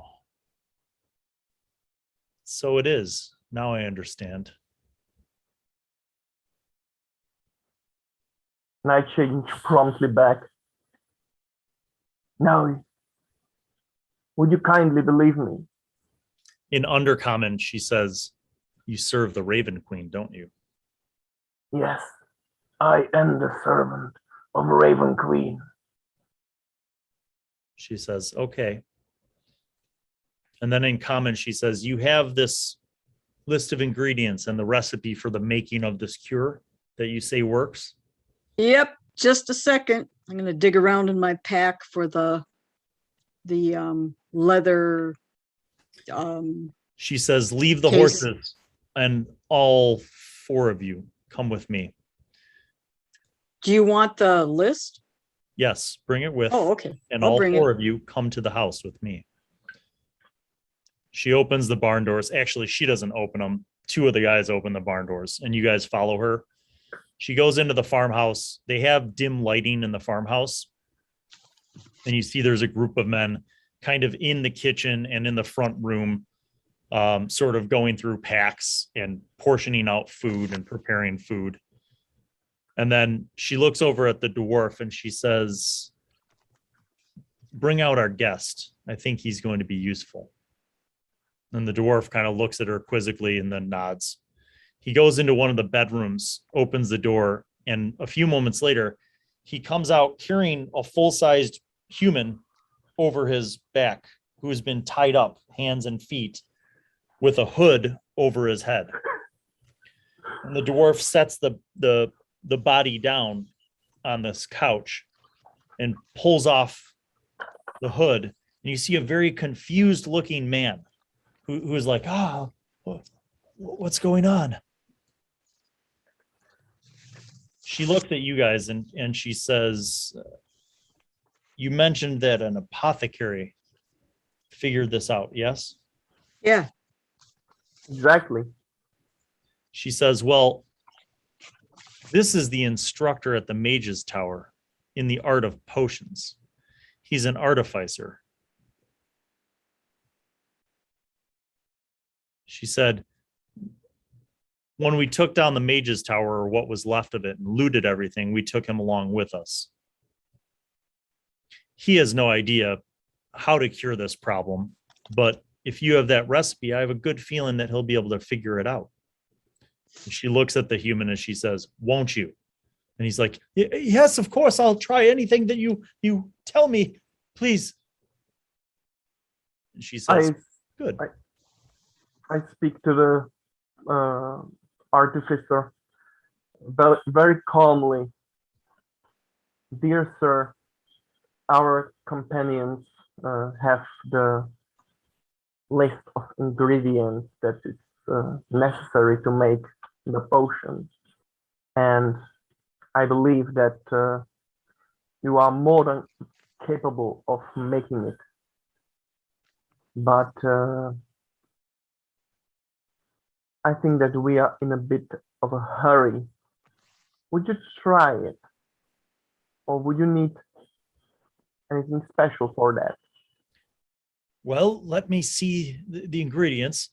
So she takes the information from Ushun and she shows it to him, and he takes a few minutes to read things over, and he says, I believe I have most of these components, and with enough space and time, I could follow this recipe. Yes.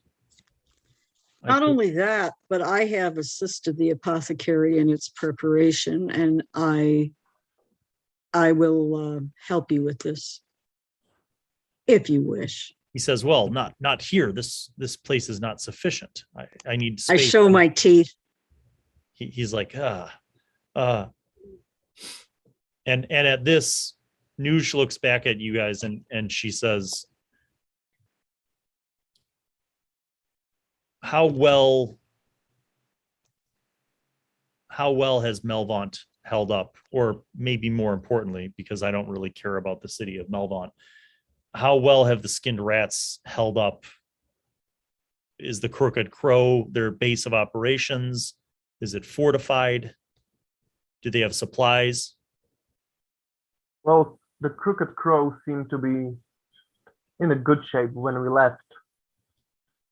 And it was just this evening. So I presume that things are going according to sufficient measures. How did you get out of the city? If you just left there this evening, how did you get out?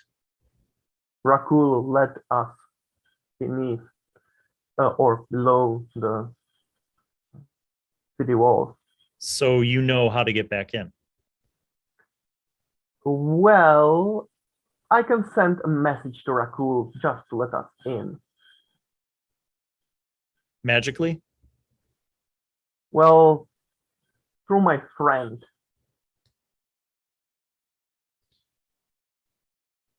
If you could do that, send your friend back to Rakul. Tell Rakul that Noosh and the Crisis are ready to come to Melvont if they have enough space at the Crow for us. Tell him that we have 36 men. And I ask... and she says, and about 6 wagons of supplies. I just speak to the air just for Murmur to hear it. Murmur, how fast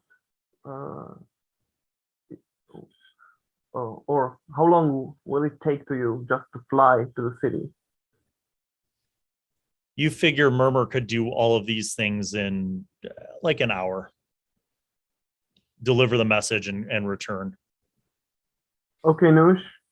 In an hour or in half an hour, we can have our answer because I don't need Murmur to be back for the answer to arrive. She says, good. It's better to travel at night. Okay, go, my friend. She leans over to the dwarf and she whispers something to him. And he nods and he swirls his hands around and does a couple hand signals, which Angler recognizes as thieves can't again. And a group of them leave the house. Another group of them that are in the house begin gathering things from around the house, boxes, crates, chests, bags, and they start walking outside. Is that nervous fellow still sitting there? The artificer? Yeah. Yes. He's reading through the paperwork that you provided, and he's like muttering to himself. He's like, yes, this could be. He says, I will need some copper tubing and some quite a few glass vials, but I believe that with the proper gently supplies, slip that away from him. The paperwork? Yeah, I will gently slip it away from him and roll it up. I'll say, they have a very fine setup in Melvont. Well, excellent. Fantastic. I would like to have used my laboratory in the tower in Thenia, but alas, the tower fell. Oh, do tell. Yes. I mean, quite literally fell. Oh, wait. What's your name, by the way? I am Grandin, the artificer of the Tower of Thentia. I was a instructor. Instructor. Potions and unctions and other tinctures. Okay, so the tower fell as in it was defeated.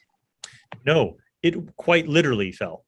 It was defeated, yes. We had fled, and in the final battle, it was completely destroyed and brought down by the Mad Druid.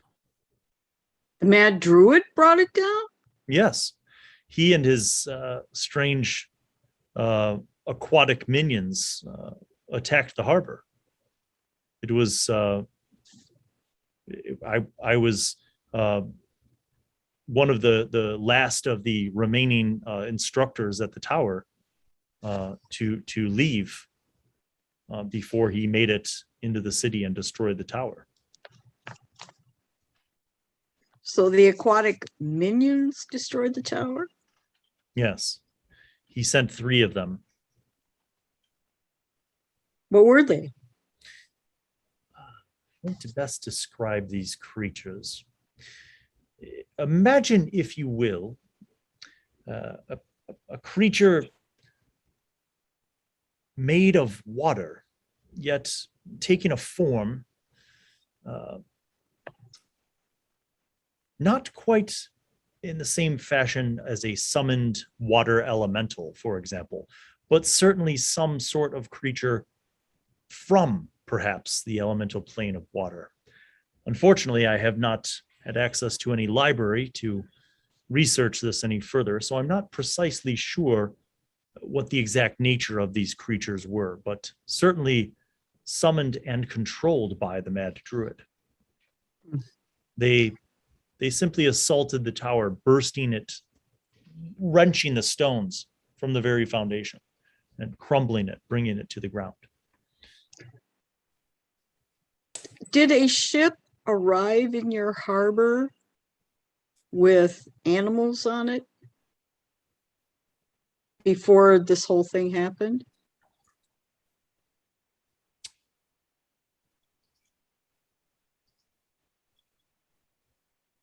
He says, yes, actually. Perhaps 5 or 6 days ago. There was a strange ship that arrived. It was unloaded, and then the harbor master ordered it to be ceased and quarantined. There were some concerns about some of the cargo. I was not familiar with the specifics, as especially it did not pertain to any interest that we had within the tower. You guys remember the name of the boat that we liberated? Wasn't Trident? Yep. Was it that boat? Or do you even know? I don't know the name of the ship. He says, okay, well, I guess you're coming with us. Unless, well, I guess we can't say that since you are officially the prisoner of these folks. But that's up to you. yes, well, if there is a place of greater safety and security that would also happen to have sufficient space for a laboratory, I would be happy to go and cooperate and collaborate in whatever fashion would help the most. Yeah, you better. Yes. Well, we have to muster all forces we can, one way or another. So you guys, this whole time, as like you're kind of making small talk, you guys come and go from the house, and they're emptying it out, and you guys can hear wagons outside, things being loaded, horses, You hear men like, kind of moving back and forth. Well, Harley, guys, I'm going to go make sure the horses are ready to leave. I'm going to brush them down, give them water, fodder, stuff like that. Nuge says, hey, no funny business, Orc. Of course not. She says, go on then. No worry, Nuge. She's a big girl, but she's a big softie as well. I show my teeth. Just to be clear about something, you were sent here by the Night Lady and by Rakul, but you do understand that we'll be going to Melvaunt. If we get to Melvaunt and I find out that there's anything different about the story that you are telling us, there will be consequences. Well, totally understand. But at first, we have to wait for my companion to arrive, and then we have to hurry back. And you are waiting. Angler and Syllar, what are you doing, if anything, during this time? Taking a short rest. Okay. You short rest. Sitting back. Okay. Taking it all in. About 45 minutes later, Murmur telepathically notifies you that he has arrived at the Crooked Crow, and that he has found the one that you call Rakul. Okay, Nuge, we are online. So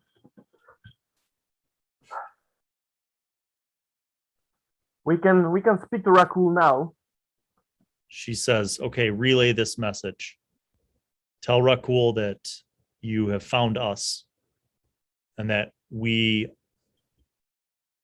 are in a temporary spot, but we would like to come in to the Crow. Tell Rakul that I have 36 men and quite a bit of supplies on our 6 wagons. As he's speaking, I'm simultaneously speaking that back to Rakul. Okay. And Rakul gets over the initial shock of communicating through this familiar, but Rakul affirms that you should return tonight, and that when you get to the spot where the trap door is, to bring everything into the barn where the trap door is, and he and his men will begin to unload it and bring it into the tunnel. Nuge then tells you to tell Rakul about Grandin, the artificer, which you relay, and Rakul says that the Night Lady will be pleased with you. So with that, Nuge barks off a few more orders, and the last of their looted supplies are loaded onto these wagons. When you guys go outside with her, there is a wagon train with additional men on horse and men on feet. Each one of the wagons looks like it has at least 3 people with ranged weapons, crossbows or longbows. It looks like the people on horse are either half elves or elves, all of whom seem to be, kind of well equipped. They have armor, they have light armor, they have bows, they have swords. You see that the head wagon is where the burly dwarf is. So when you guys get out there, Nuge says, all right, all of you will ride along with my riders. 10 are going to ride ahead and remove the barricades from the road, so that when we get there with the wagon train, we won't have any problems. Before they all come out, I want to be talking to the head dwarf, of course, be really nice to him and nice and polite, and just tell him what we encountered on the road. Okay. He nods and he says, Yes, there are some infected who come by at night, but usually in small numbers. The others are drawn to light or sound. If we move quietly and quickly, we won't have a great horde of them. One more thing. My friend, the one that did all the talking and did the fancy change up, whatever, Harley, this guy, I saw him get bit by something. So I'm going to be checking on him, but we may have to tie him up pretty soon here. When did he get bit? Tonight? Yeah. Depending on how sturdy he is, he could be feverish within the next few hours. Yeah, I know. But assuming we don't have any interruptions, we should be able to make it back to Melvant before he takes a fever. And if what you say is true, then Rakul will have antidote. Yeah. Well, we have one with us. Well, then give it to him. We're not sure he's sick yet. We don't want to waste it on someone who's not sick. Another one of our companions was bit too, and I'm going to be talking to him too. So it's been rough. It's been rough. I'm sure it has. Yeah. He gets on the front, and the first carriage moves forward, and the rest of the wagons start to follow. You guys right ahead, presumably with the other riders. So there are 6 of the other riders. You guys are about 5 minutes ahead of them, and you get to the logs. The other riders dismount, and they grab these crowbars from their saddlebags, and they start kind of leveraging and trying to roll the large timbers out of the way. One of them yells out, "Hey, you there?" And he's looking at Ushun, and he says, "Come help us move these logs." Okay, I'll The rest of you dismount. keep your eyes open. I'll dismount. I have my great club hanging off my back. Okay. Harley, Syllar, and Angler, all of you guys make perception checks.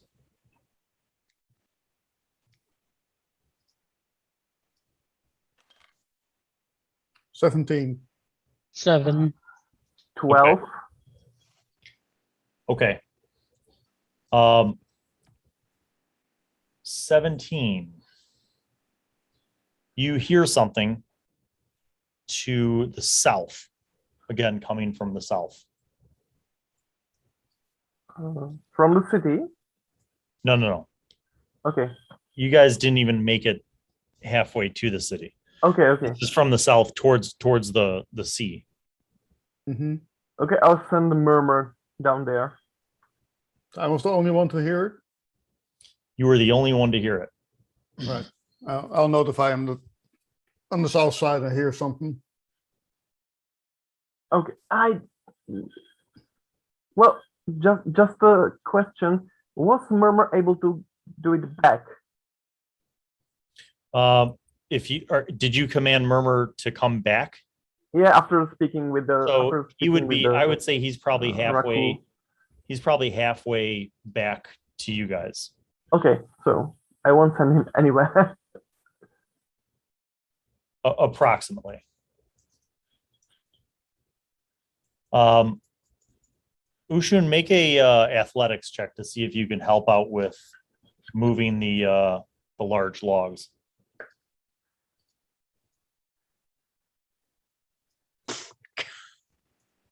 Eight. God, and I have proficiency. Jeez. I rolled a 1 + 7. God. You are assisting, but you're not. I can't get a good purchase on the log, basically. Yeah, and the logs have been set there for a while, so they're kind of like stuck in the mud. So you guys are working on that. Anyone got a shovel? I can jump down and see if I can pry with my quarterstaff. No. We need a shovel. Yeah, go ahead and make your athletics check, Syllar. Yeah. Net 1. For a total of 6. Okay, you were assisting. We'll just say that. Yeah. You are assisting. Okay, guys, come on. Should I do it? You hear something moving towards you guys now. It's picked up pace. Sounds like it's a little faster. All right. I'm gonna dig into my. It just to give you an idea of the sound. It sounds very like two pieces of wood hitting each other, or like a piece of wood hitting solid ground. It doesn't sound like the sound that the ogre footprints made when it was running towards you. It's more of like a clacking sound. Right.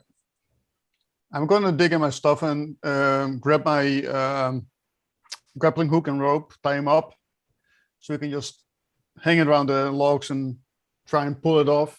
Okay, so you're rigging it. You're rigging it to your horse to use the horse's strength to pull it off. The other guys take a cue from you and they start doing this. Angler, and you can't see. Harley, you can't see. All right, roll initiative. Oh. 9. No. 19. 19 for Angler. That might My initiative sucks today. 10. 14. 14 for Ushun. 7 for the guys. Wow. The merry men. The merry men are so focused on this great idea of wrangling up the lumber. The reason why I said no was because I rolled a nat 20 for the creature.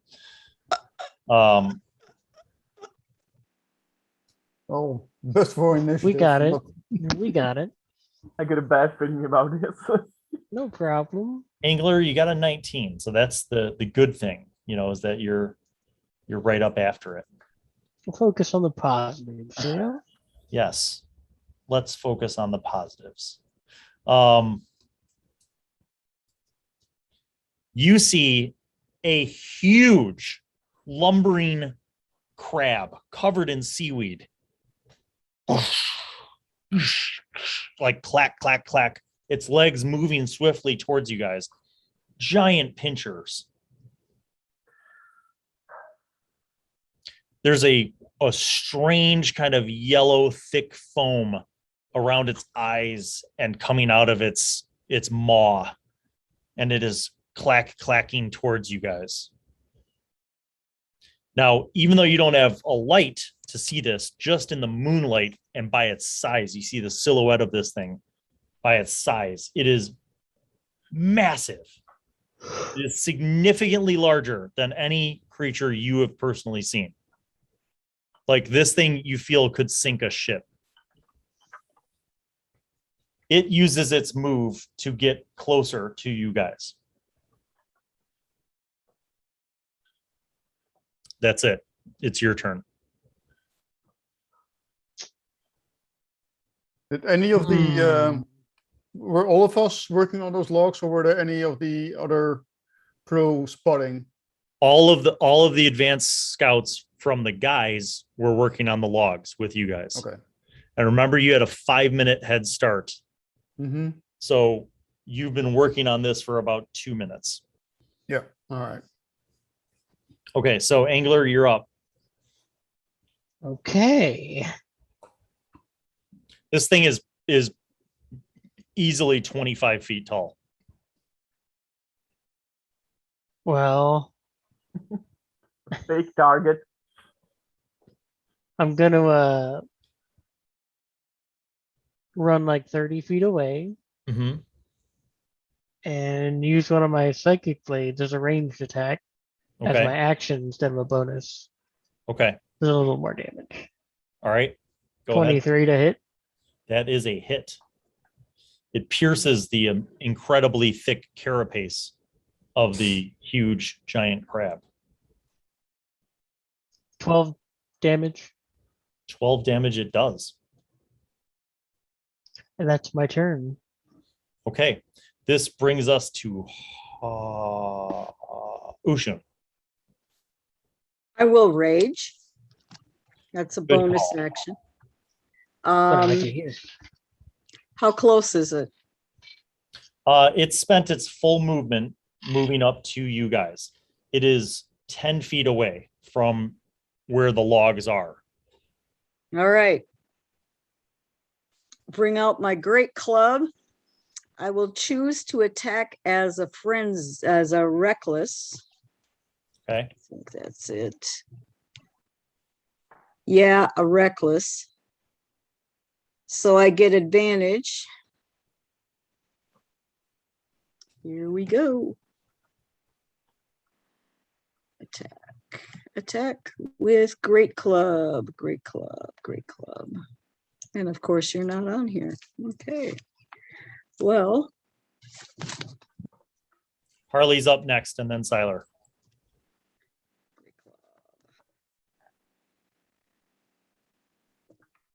okay, so that's a 21. That's a hit. Roll damage. And I think a great club is what, a 10? Can't remember. I have no idea. Yeah, I'll just roll and figure it out later. Okay, so I rolled 3. That is 9 damage. Okay. And with the rest of my movement, I am backing up. Were you using the great club? This says D8. Okay, D8. I'll do that again. D8. Okay, so damage is 4.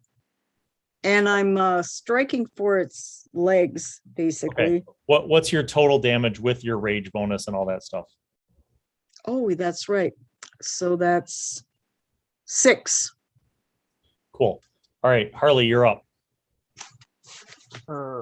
Okay, so I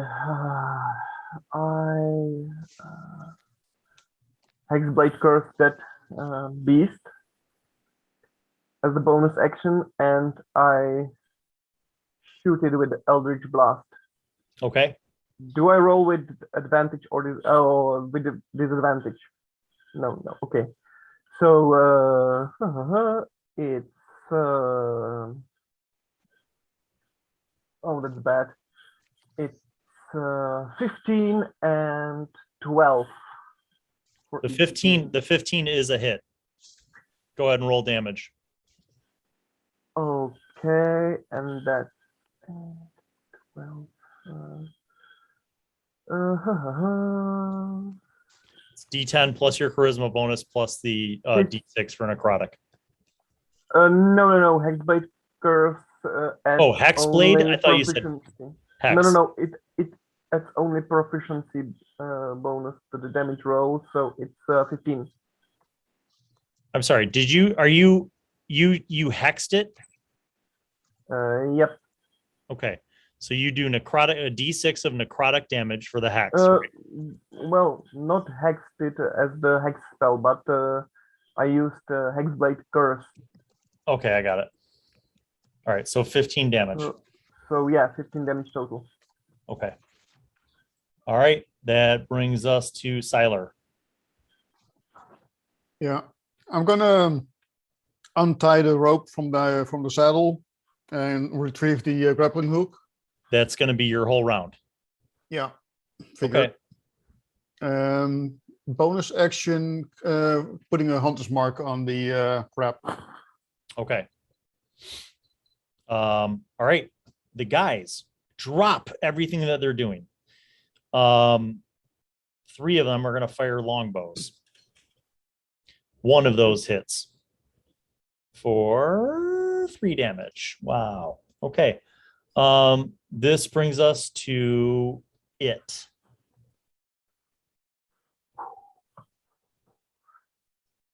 So everybody that didn't move away is a potential target. So you're going to roll 1, 2, 3, 4, 5, 6, 7. Someone roll Syllar, roll a D8 for me. 6. Oh, I'm sorry. It's not 7, it's 6 because Angler moved. So roll a D6 for me. All right. And that's a 2. I've been clobbered enough. Ushun. Perfect timing. 27 to hit. Oh, yeah. 4, 12, 16, 25, 30 damage. Yes. 15 Now you only take 15, but you also have to make a strength save, which fortunately for you, you raged, so you get advantage on this. So go ahead and make a strength save. Okay, strength save. I'm sorry, not strength save. Make an athletics check with advantage. Okay. This is a to resist a grapple.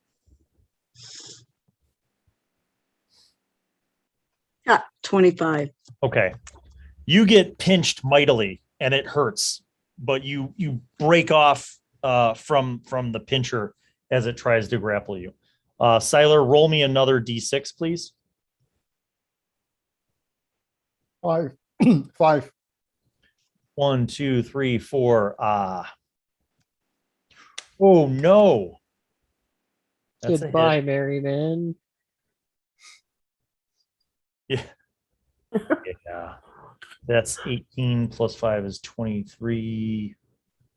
One of the merry men is almost snapped in half and fails his grapple resistance roll. So he is in the other pincher.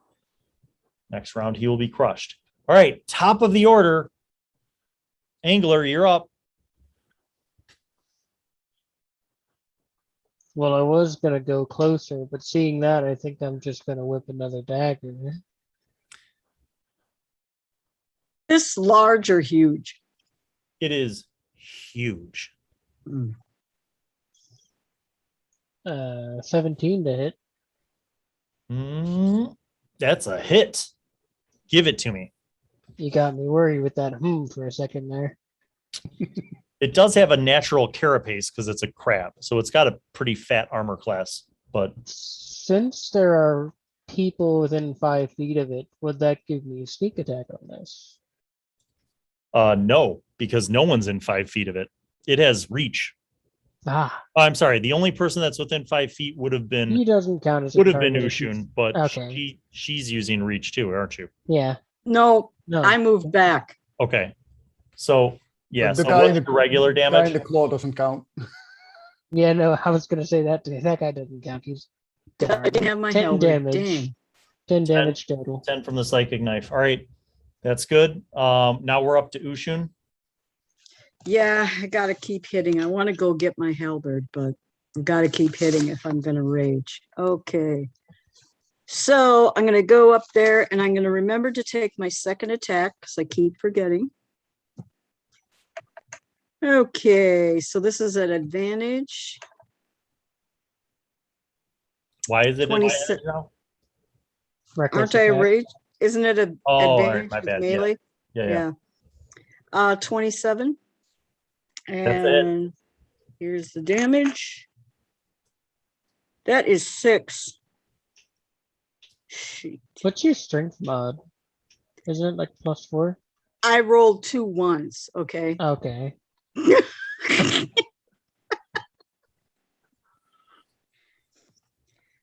Oh, right. my second attack. So I'm basically trying to strike at its legs. Yeah, you're just hitting it with your big wood stick. Okay, 27. And here's the damage. That is, God, was that a natural 20? Oh, well, doesn't matter. 9 this time. This is all blunt. Okay. Good. Moving right along. Back to you, Harley. Well, I'll try to strike him again with the Eldritch Blast. And it's oh, great! It's dirty 20 for the first beam, Yes. and net 20 for the second beam. Okay, so give me the damage. So for the first beam, it's 10. Yep. And the second one, is it a crit for the spell attack? Yeah. Okay. So it's 10 plus 1, 11.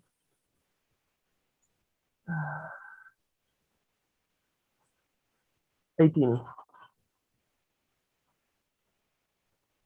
Okay. Boom. Big hit. A chunk of its carapace blasts off and it screeches in this unearthly kind of fashion, but it still seems to be just furiously whipping around. This brings us to Syllar. Yeah. I'm going to try and toss my grappling hook in an area that I can use to then try and entangle some of his legs. Oh, See if I okay. can bring him down. All right. I will let you make a... So this would be an attack roll with your dexterity bonus, but not your proficiency bonus. Yeah. Okay. So just dex added. Yes. Oh, sure. Net 1. Ching. The grappling hook goes sailing. Yes. You've got my luck right now. You know what? Now- I'm gonna use my inspiration point and reroll. Okay, good. Go ahead and do that. There will be a 9 plus 2 for 11. It swings around the pincher and you're like, yes. And then the thing lifts up its leg and it just walks over the hoop that you made. All right, the guys that are not currently in pain, one misses, 2 hit. The other 2 are hauling off. They jump on their horses and they're riding back to the east to go warn the caravan. That is 12, 13 more damage on the crab as arrows ping through from the guys. But now it's time for Pain and Suffering, brought to you by Huge Giant Crab. That is a 16 plus 9, 25 to hit. Let's see who the unlucky victim is. Syllar, roll a d6 for me. Here it comes. And it's a number 2. Ushun. Dun, dun, dun. Da, da, da.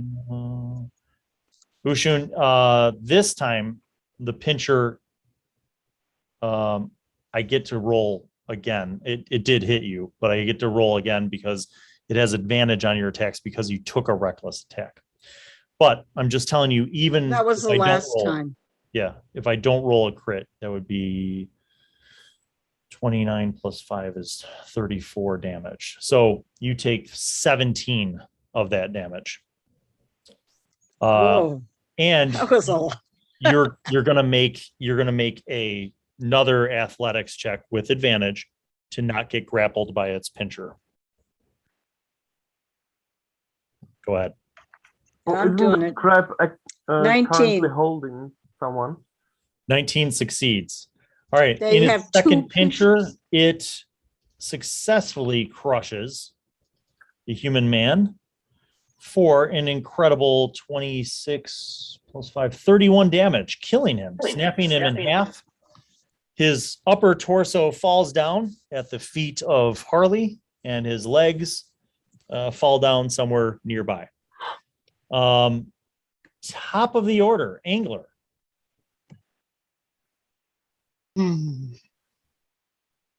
I ran 30 feet back, so would I be 30 feet away? Yeah, well, 30 feet from where you were would be about 35 feet from where it is. All right, I will run forward near Ushun. Okay. I have a range of 5 with my rapier, so I will take a stab at it. So you're going to run in to melee with the rapier and stab it. Yes. Okay. If you use your cunning action to dash, you can move around to the side of it on the flank from where Ushun's fighting it, and you could get flanking. I will do that. Okay, so you bonus action your cunning action to dash. So you move kind of side and then around, and now you go in for the attack with advantage. That is oh God, 10 to hit. With advantage? With advantage, I rolled a 3 Nope. and a 2. Unfortunately, that is not going to cut it. You hit it, let's say, but it's like ting ting, like its carapace is thick. This brings us to Ushun. All right, clubby club. First attack. This is not a reckless attack. Okay. Okay, 20. That's a hit. Dirty. Roll damage. Okay, dirty. That's the first one. So that's 10. My second attack.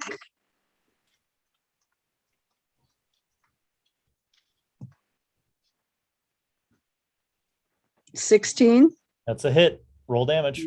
Right. Again, I'm trying to trip him up. Wreck his legs. 9. 9 damage.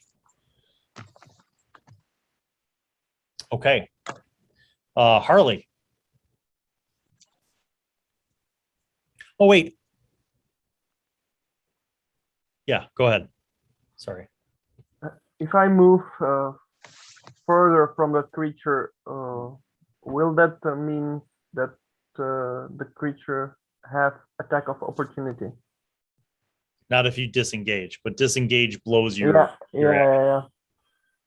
It doesn't matter. I'll blast it anyway from where I stand.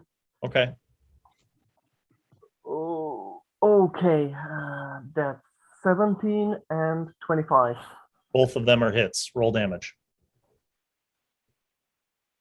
And it's 12 damage for the first beam and 17 damage for the second beam. Yeah, 17 damage for the second beam. Another huge chunk of its carapace comes off. Have at me! This brings us to Syllar. Yeah. How high up are those holes in his armor? Like 10 feet.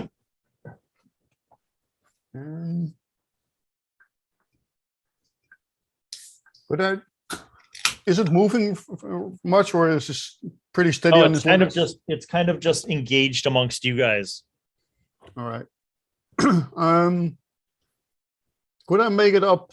Try and climb up one of his legs and reach that one of those holes and poke my sword in? Make an acrobatics check successfully. Acro. 17. Yes. And now make your attack roll. All right. So 16 plus 5, that's 21. That's a hit. Let's see, that's my D6. It's 5 to hit, 5 damage. Okay. And if I still have my second attack, I'll try that one again. Yep. And that's a net 1 for 1 damage. Make a dex save. Man, that sucked. I'm going to use one of the other ones. Dex save. Let's see, 16. Okay, you fall, you hit the ground, but you roll in a way that doesn't cause any damage. All right. All right, the guys. Oof. One hit. Longbow for 4 damage. 4 damage. Okay.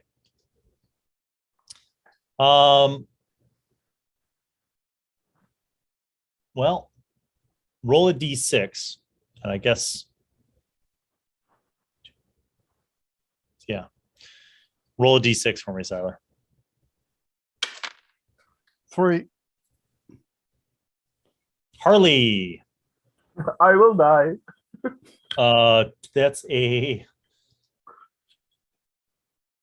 27 to hit. Right hit. Damage is 11, 15, 17, 22. And you need to make an athletics check to not be grappled. I'm not very athletic. Ooh, 8. All right, so you take 22 Yeah, damage, and it has you grappled in a pincher. Syllar, roll another d6 for me. 4. That's you. I hit myself. No, but I'm pretty sure the crab's going to grab you. Does a 19 hit? Yes, it does. Yep. You are going to take 28 points of damage. And you're also going to have to make an athletics check or acrobatics to escape this grapple. Well, they're both +5, so 12. You are grappled. Uh-oh. Oh, Harley and Syllar are out of the game. Not out of the game, but they're grappled. This brings us to Angler. I forgot my D6 for Hunter's Mark. Oh, yeah. I'll let you add that in. Go ahead. Roll a D6. 5. All right. Not bad. Pretty good, actually. Angler, you still have the flanking benefit thanks to Ushun just soaking up all sorts of pain. But 2 of your comrades are now captured. I will. The remaining 3 of the gang guys are backed away and firing longbows, but you guys are now the only people in proximity. 15 to hit? It does. Poggers. All right. What's this damage? Damage is 17 total. I'm going to use my bonus action to do a psionic blade. Ooh. 20 to hit. That's a hit. And 6 extra, so 19 damage total. All right. It is wobbling, right? Like you hit some nerve and it's like twitching and wobbling, but it's still up. Ushun, you are up. All right.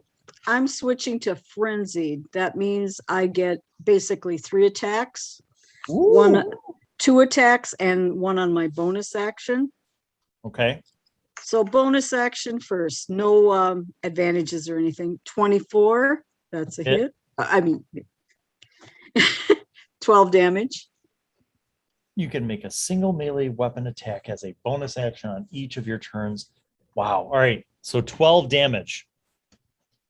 You hit it and one of its legs breaks. Second attack is 22. Hit.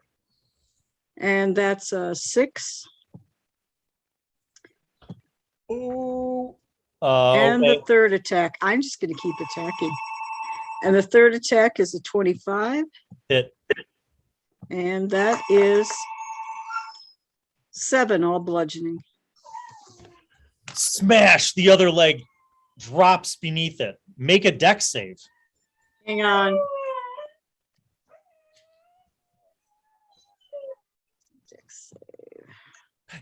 Your dog is howling because it knows that when this giant, huge beast falls on you, you might die. She's got danger No, sense. she's Doesn't that give howling her because the advantage? phone is ringing. Oh, yeah. Or You get maybe advantage. that's the crab. You get advantage. You have danger sense. Oh, on the thingy thing? Yeah, on the dex Dex save. save. Okay, fine. 17. Okay, you dive out of the way as this beast collapses.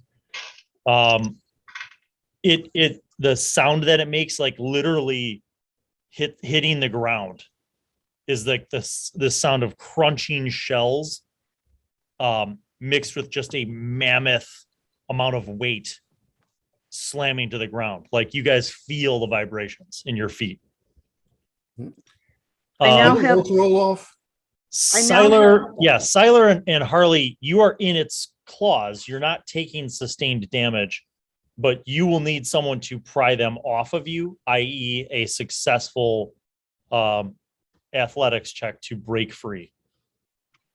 I have taken 1 level of exhaustion. What does that do to me? You're going to have disadvantage on a bunch of stuff. Okay. While you're still enraged, do you want to go and pull your friends out of the crab claws? No, I can just keep hitting it. Okay, yeah, you're just wallowing on it. Yeah. Okay, so here's what happens in a nutshell. A few minutes later, the rest of the caravan get there. By this time, those of you who were trapped have been freed. A squad of the guys in the caravan helped to move the rest of the fallen trees off the road, and they begin moving the caravan through past the husk of this huge beast. And I'm sitting on the ground looking absolutely spent. All of you guys had some time before the rest of the caravan got there, and while they were moving the trees and all that stuff. Is there anything that you want to do? I will start with Angler. Nothing in particular now. Okay. Syllar. Yeah, I wanted to check up on Harley and his wounds. See if he can use healing. Okay. Harley. Okay, I'm just sitting somewhere where it's comfortable enough to be treated. Okay. All right. How wounded are you? Well, I'm at half of my hit points. Okay. So, Syllar, do you want to make a medicine check? No, just you gonna casting do spells? just a straight up cure wounds, Okay. second level. Proceed. So that's 5 and 8, 9 points of health returning to Harley. Okay, Harley, you definitely feel at least one of the ribs that was crushed has now been healed. It still really hurts. Ushun, what are you doing? You are also, in addition to being exhausted, you took a significant amount of damage. Yeah, I'll wait till Syllar's done. I've also gone down just 1 past half, so I still have over 30. So when he's done with everyone else, he can come to me and give me maybe a little bit of healing. I'm cleaning my weapons off. Okay.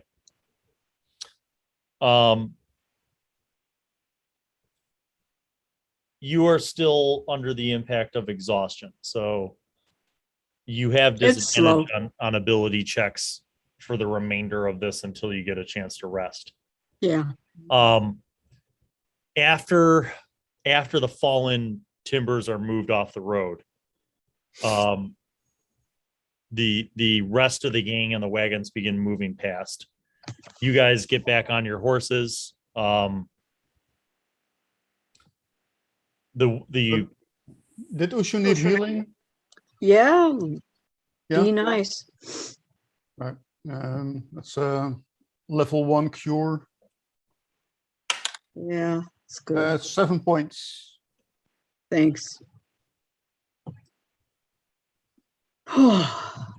Okay. As you guys, once you get past this, the wagon's moving. Everybody, horses are escorting, men on the ground are escorting.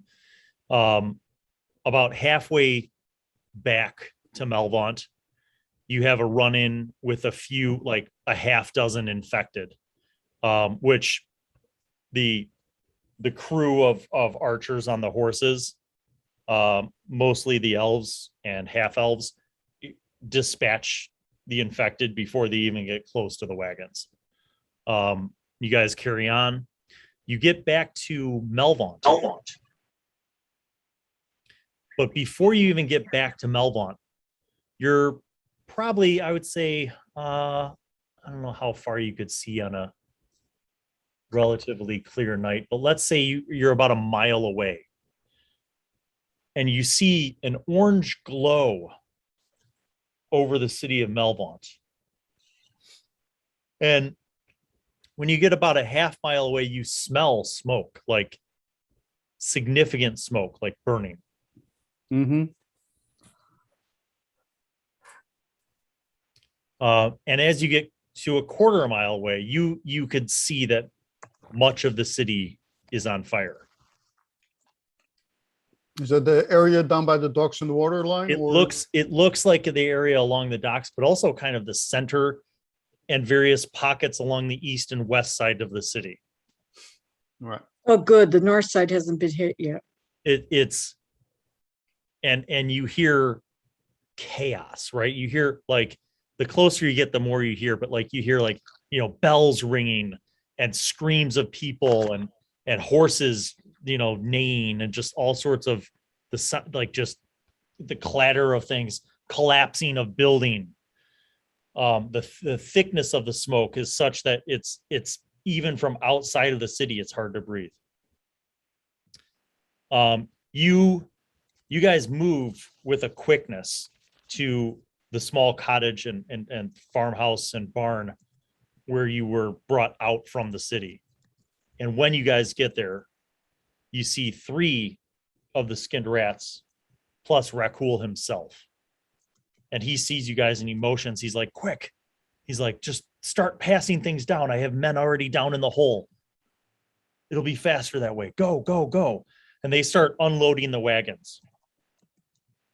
A few infected start to kind of attack where you guys are in position.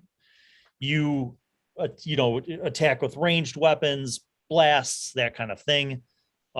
There's enough of a cadre of the gang from Thentia who are, picking off infected as they approach. The unloading process, though, takes time. And as they're unloading crates and boxes and bags and just passing it down, you could see that this is moving pretty quickly. You hear a creaking from the northern gates, as if maybe they're being opened or trying to be opened. And you could hear, even though it's like 100 yards away, you could hear screams, and you could hear like the gates, like things slamming up against the gates. And you notice that you're not the only ones that notice this. Some of the other gang members are like looking back, and you notice Rakul just say, it's people trying to get out of the city, but we can't open the gates. There's too many infected amongst them. He's like, just keep unloading. Well, All right. I'm gonna, even though I have disadvantages to my rolls, I'm gonna stand about 60 feet away from the gate with my halberd at the ready. Okay. The gate is continuously being smashed up against, as if there presumably are a lot of people, and you can hear many of them. People screaming for help, people screaming like, let us out. And you hear the sounds of combat. You hear screams that are more of a feral nature, like that which you've heard from the infected. As the last items from these wagons are being unloaded, the gang members begin to go down into the tunnels. As the last of the gang members go down, you see the dwarf motions for you guys and says, go, tell your friend, the barbarian, we are ready. Tell her now or never. And he goes down. Ushun, quick! We need to go! I look at the gate. I look at them and Hear I the run. cracking of the gate, like wood is cracking. Yeah, Like I structure. run to the hole. I'm going. I'm going. I can't take all these people on. Okay. Who Right is on their heels. Nuge is still waiting by the trapdoor. Who else is out there? Noosh, get in. Rakul is already gone. Nuge says, Yeah, I'm hightailing it in there. Nuge goes down. I was with the group, so Yeah, I guess I'm the last one in. I'll close the trap door and try to fasten it. I don't You know see, exactly. well, once you're inside, you see there's a deadbolt. Okay, I'll do that. Okay. The deadbolt's pretty secure. You're in there and you hear from outside in a ear-splitting crush, the cracking of wood timbers and the sounds of more screams and then yelling and snarling. You could tell that the city gate has fallen and that hordes of both the living and the infected are spilling out of Melvaunt. And as you guys kind of make your way through the dark tunnel back to the cellars of the Crooked Crow, you see now that that space is stocked from floor to ceiling with piles of all the crates, boxes, bags, supplies that you guys have unloaded. You see Nuge and Rakul kind of talking about 30 feet away from the rest of the gaggle of everyone.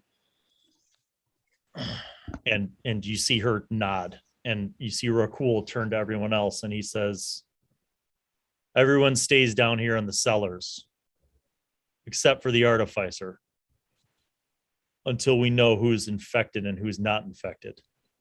And you see he looks over at Harley, like not even trying to be subtle. Ushun, do you have the cure? You're gonna need the potion. Yeah. Just give it to me. I want to check something. Okay, I'll give him the potion. I chug it down, and probably as I will be passing out, I say to her, just take care of my body until I wake up. Make a Constitution saving throw. Okay. Oh, that's 9. Voop. Take care of my body as I will be. He's out before finishing the sentence. Okay, I'll pick him up, throw him over my shoulder, and you put him see somewhere comfortable. you find like a few sacks of grain that like are on the floor that are, moldable and soft. You kind of make some pillows out of the grains. Angler, you notice that there's a conversation in Thieves' Cant going on between Rakul and Nuge, and they're talking about the artificer. And while they're talking about the artificer and working on this cure and this potion, you hear Rakul say she's going to be very pleased with how this turned out.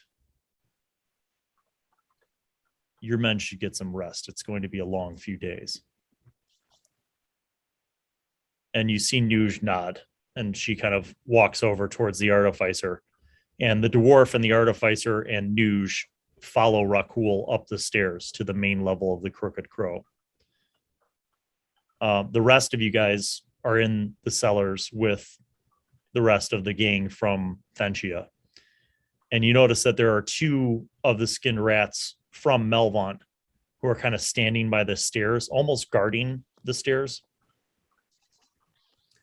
There's one lantern in the cellar. That's the only source of light. And it's kind of dim at this point. And most of the gang, if not all of them, are kind of finding places to curl up on the floor and sleep. Everyone seems to be truly tired. Did they close up the wine cellar door? After everybody was through, they closed the door and the shelving unit. Yeah.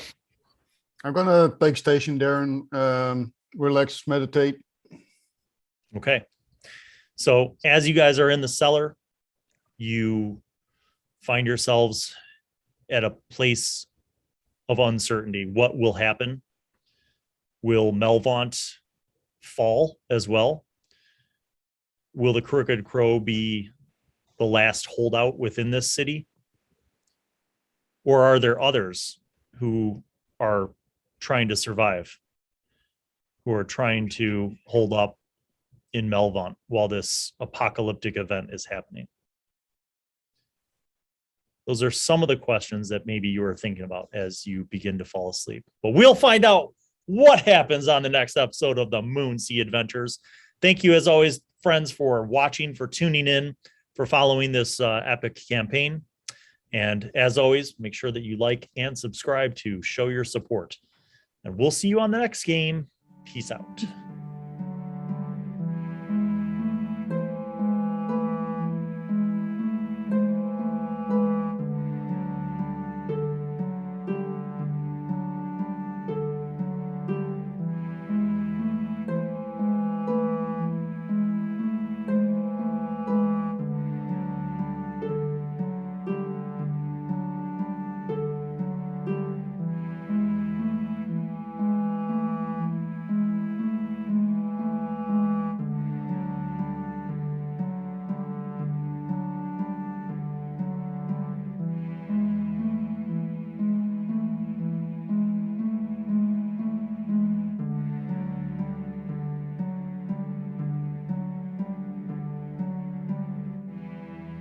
Well, hello, and welcome to Bill Allen World.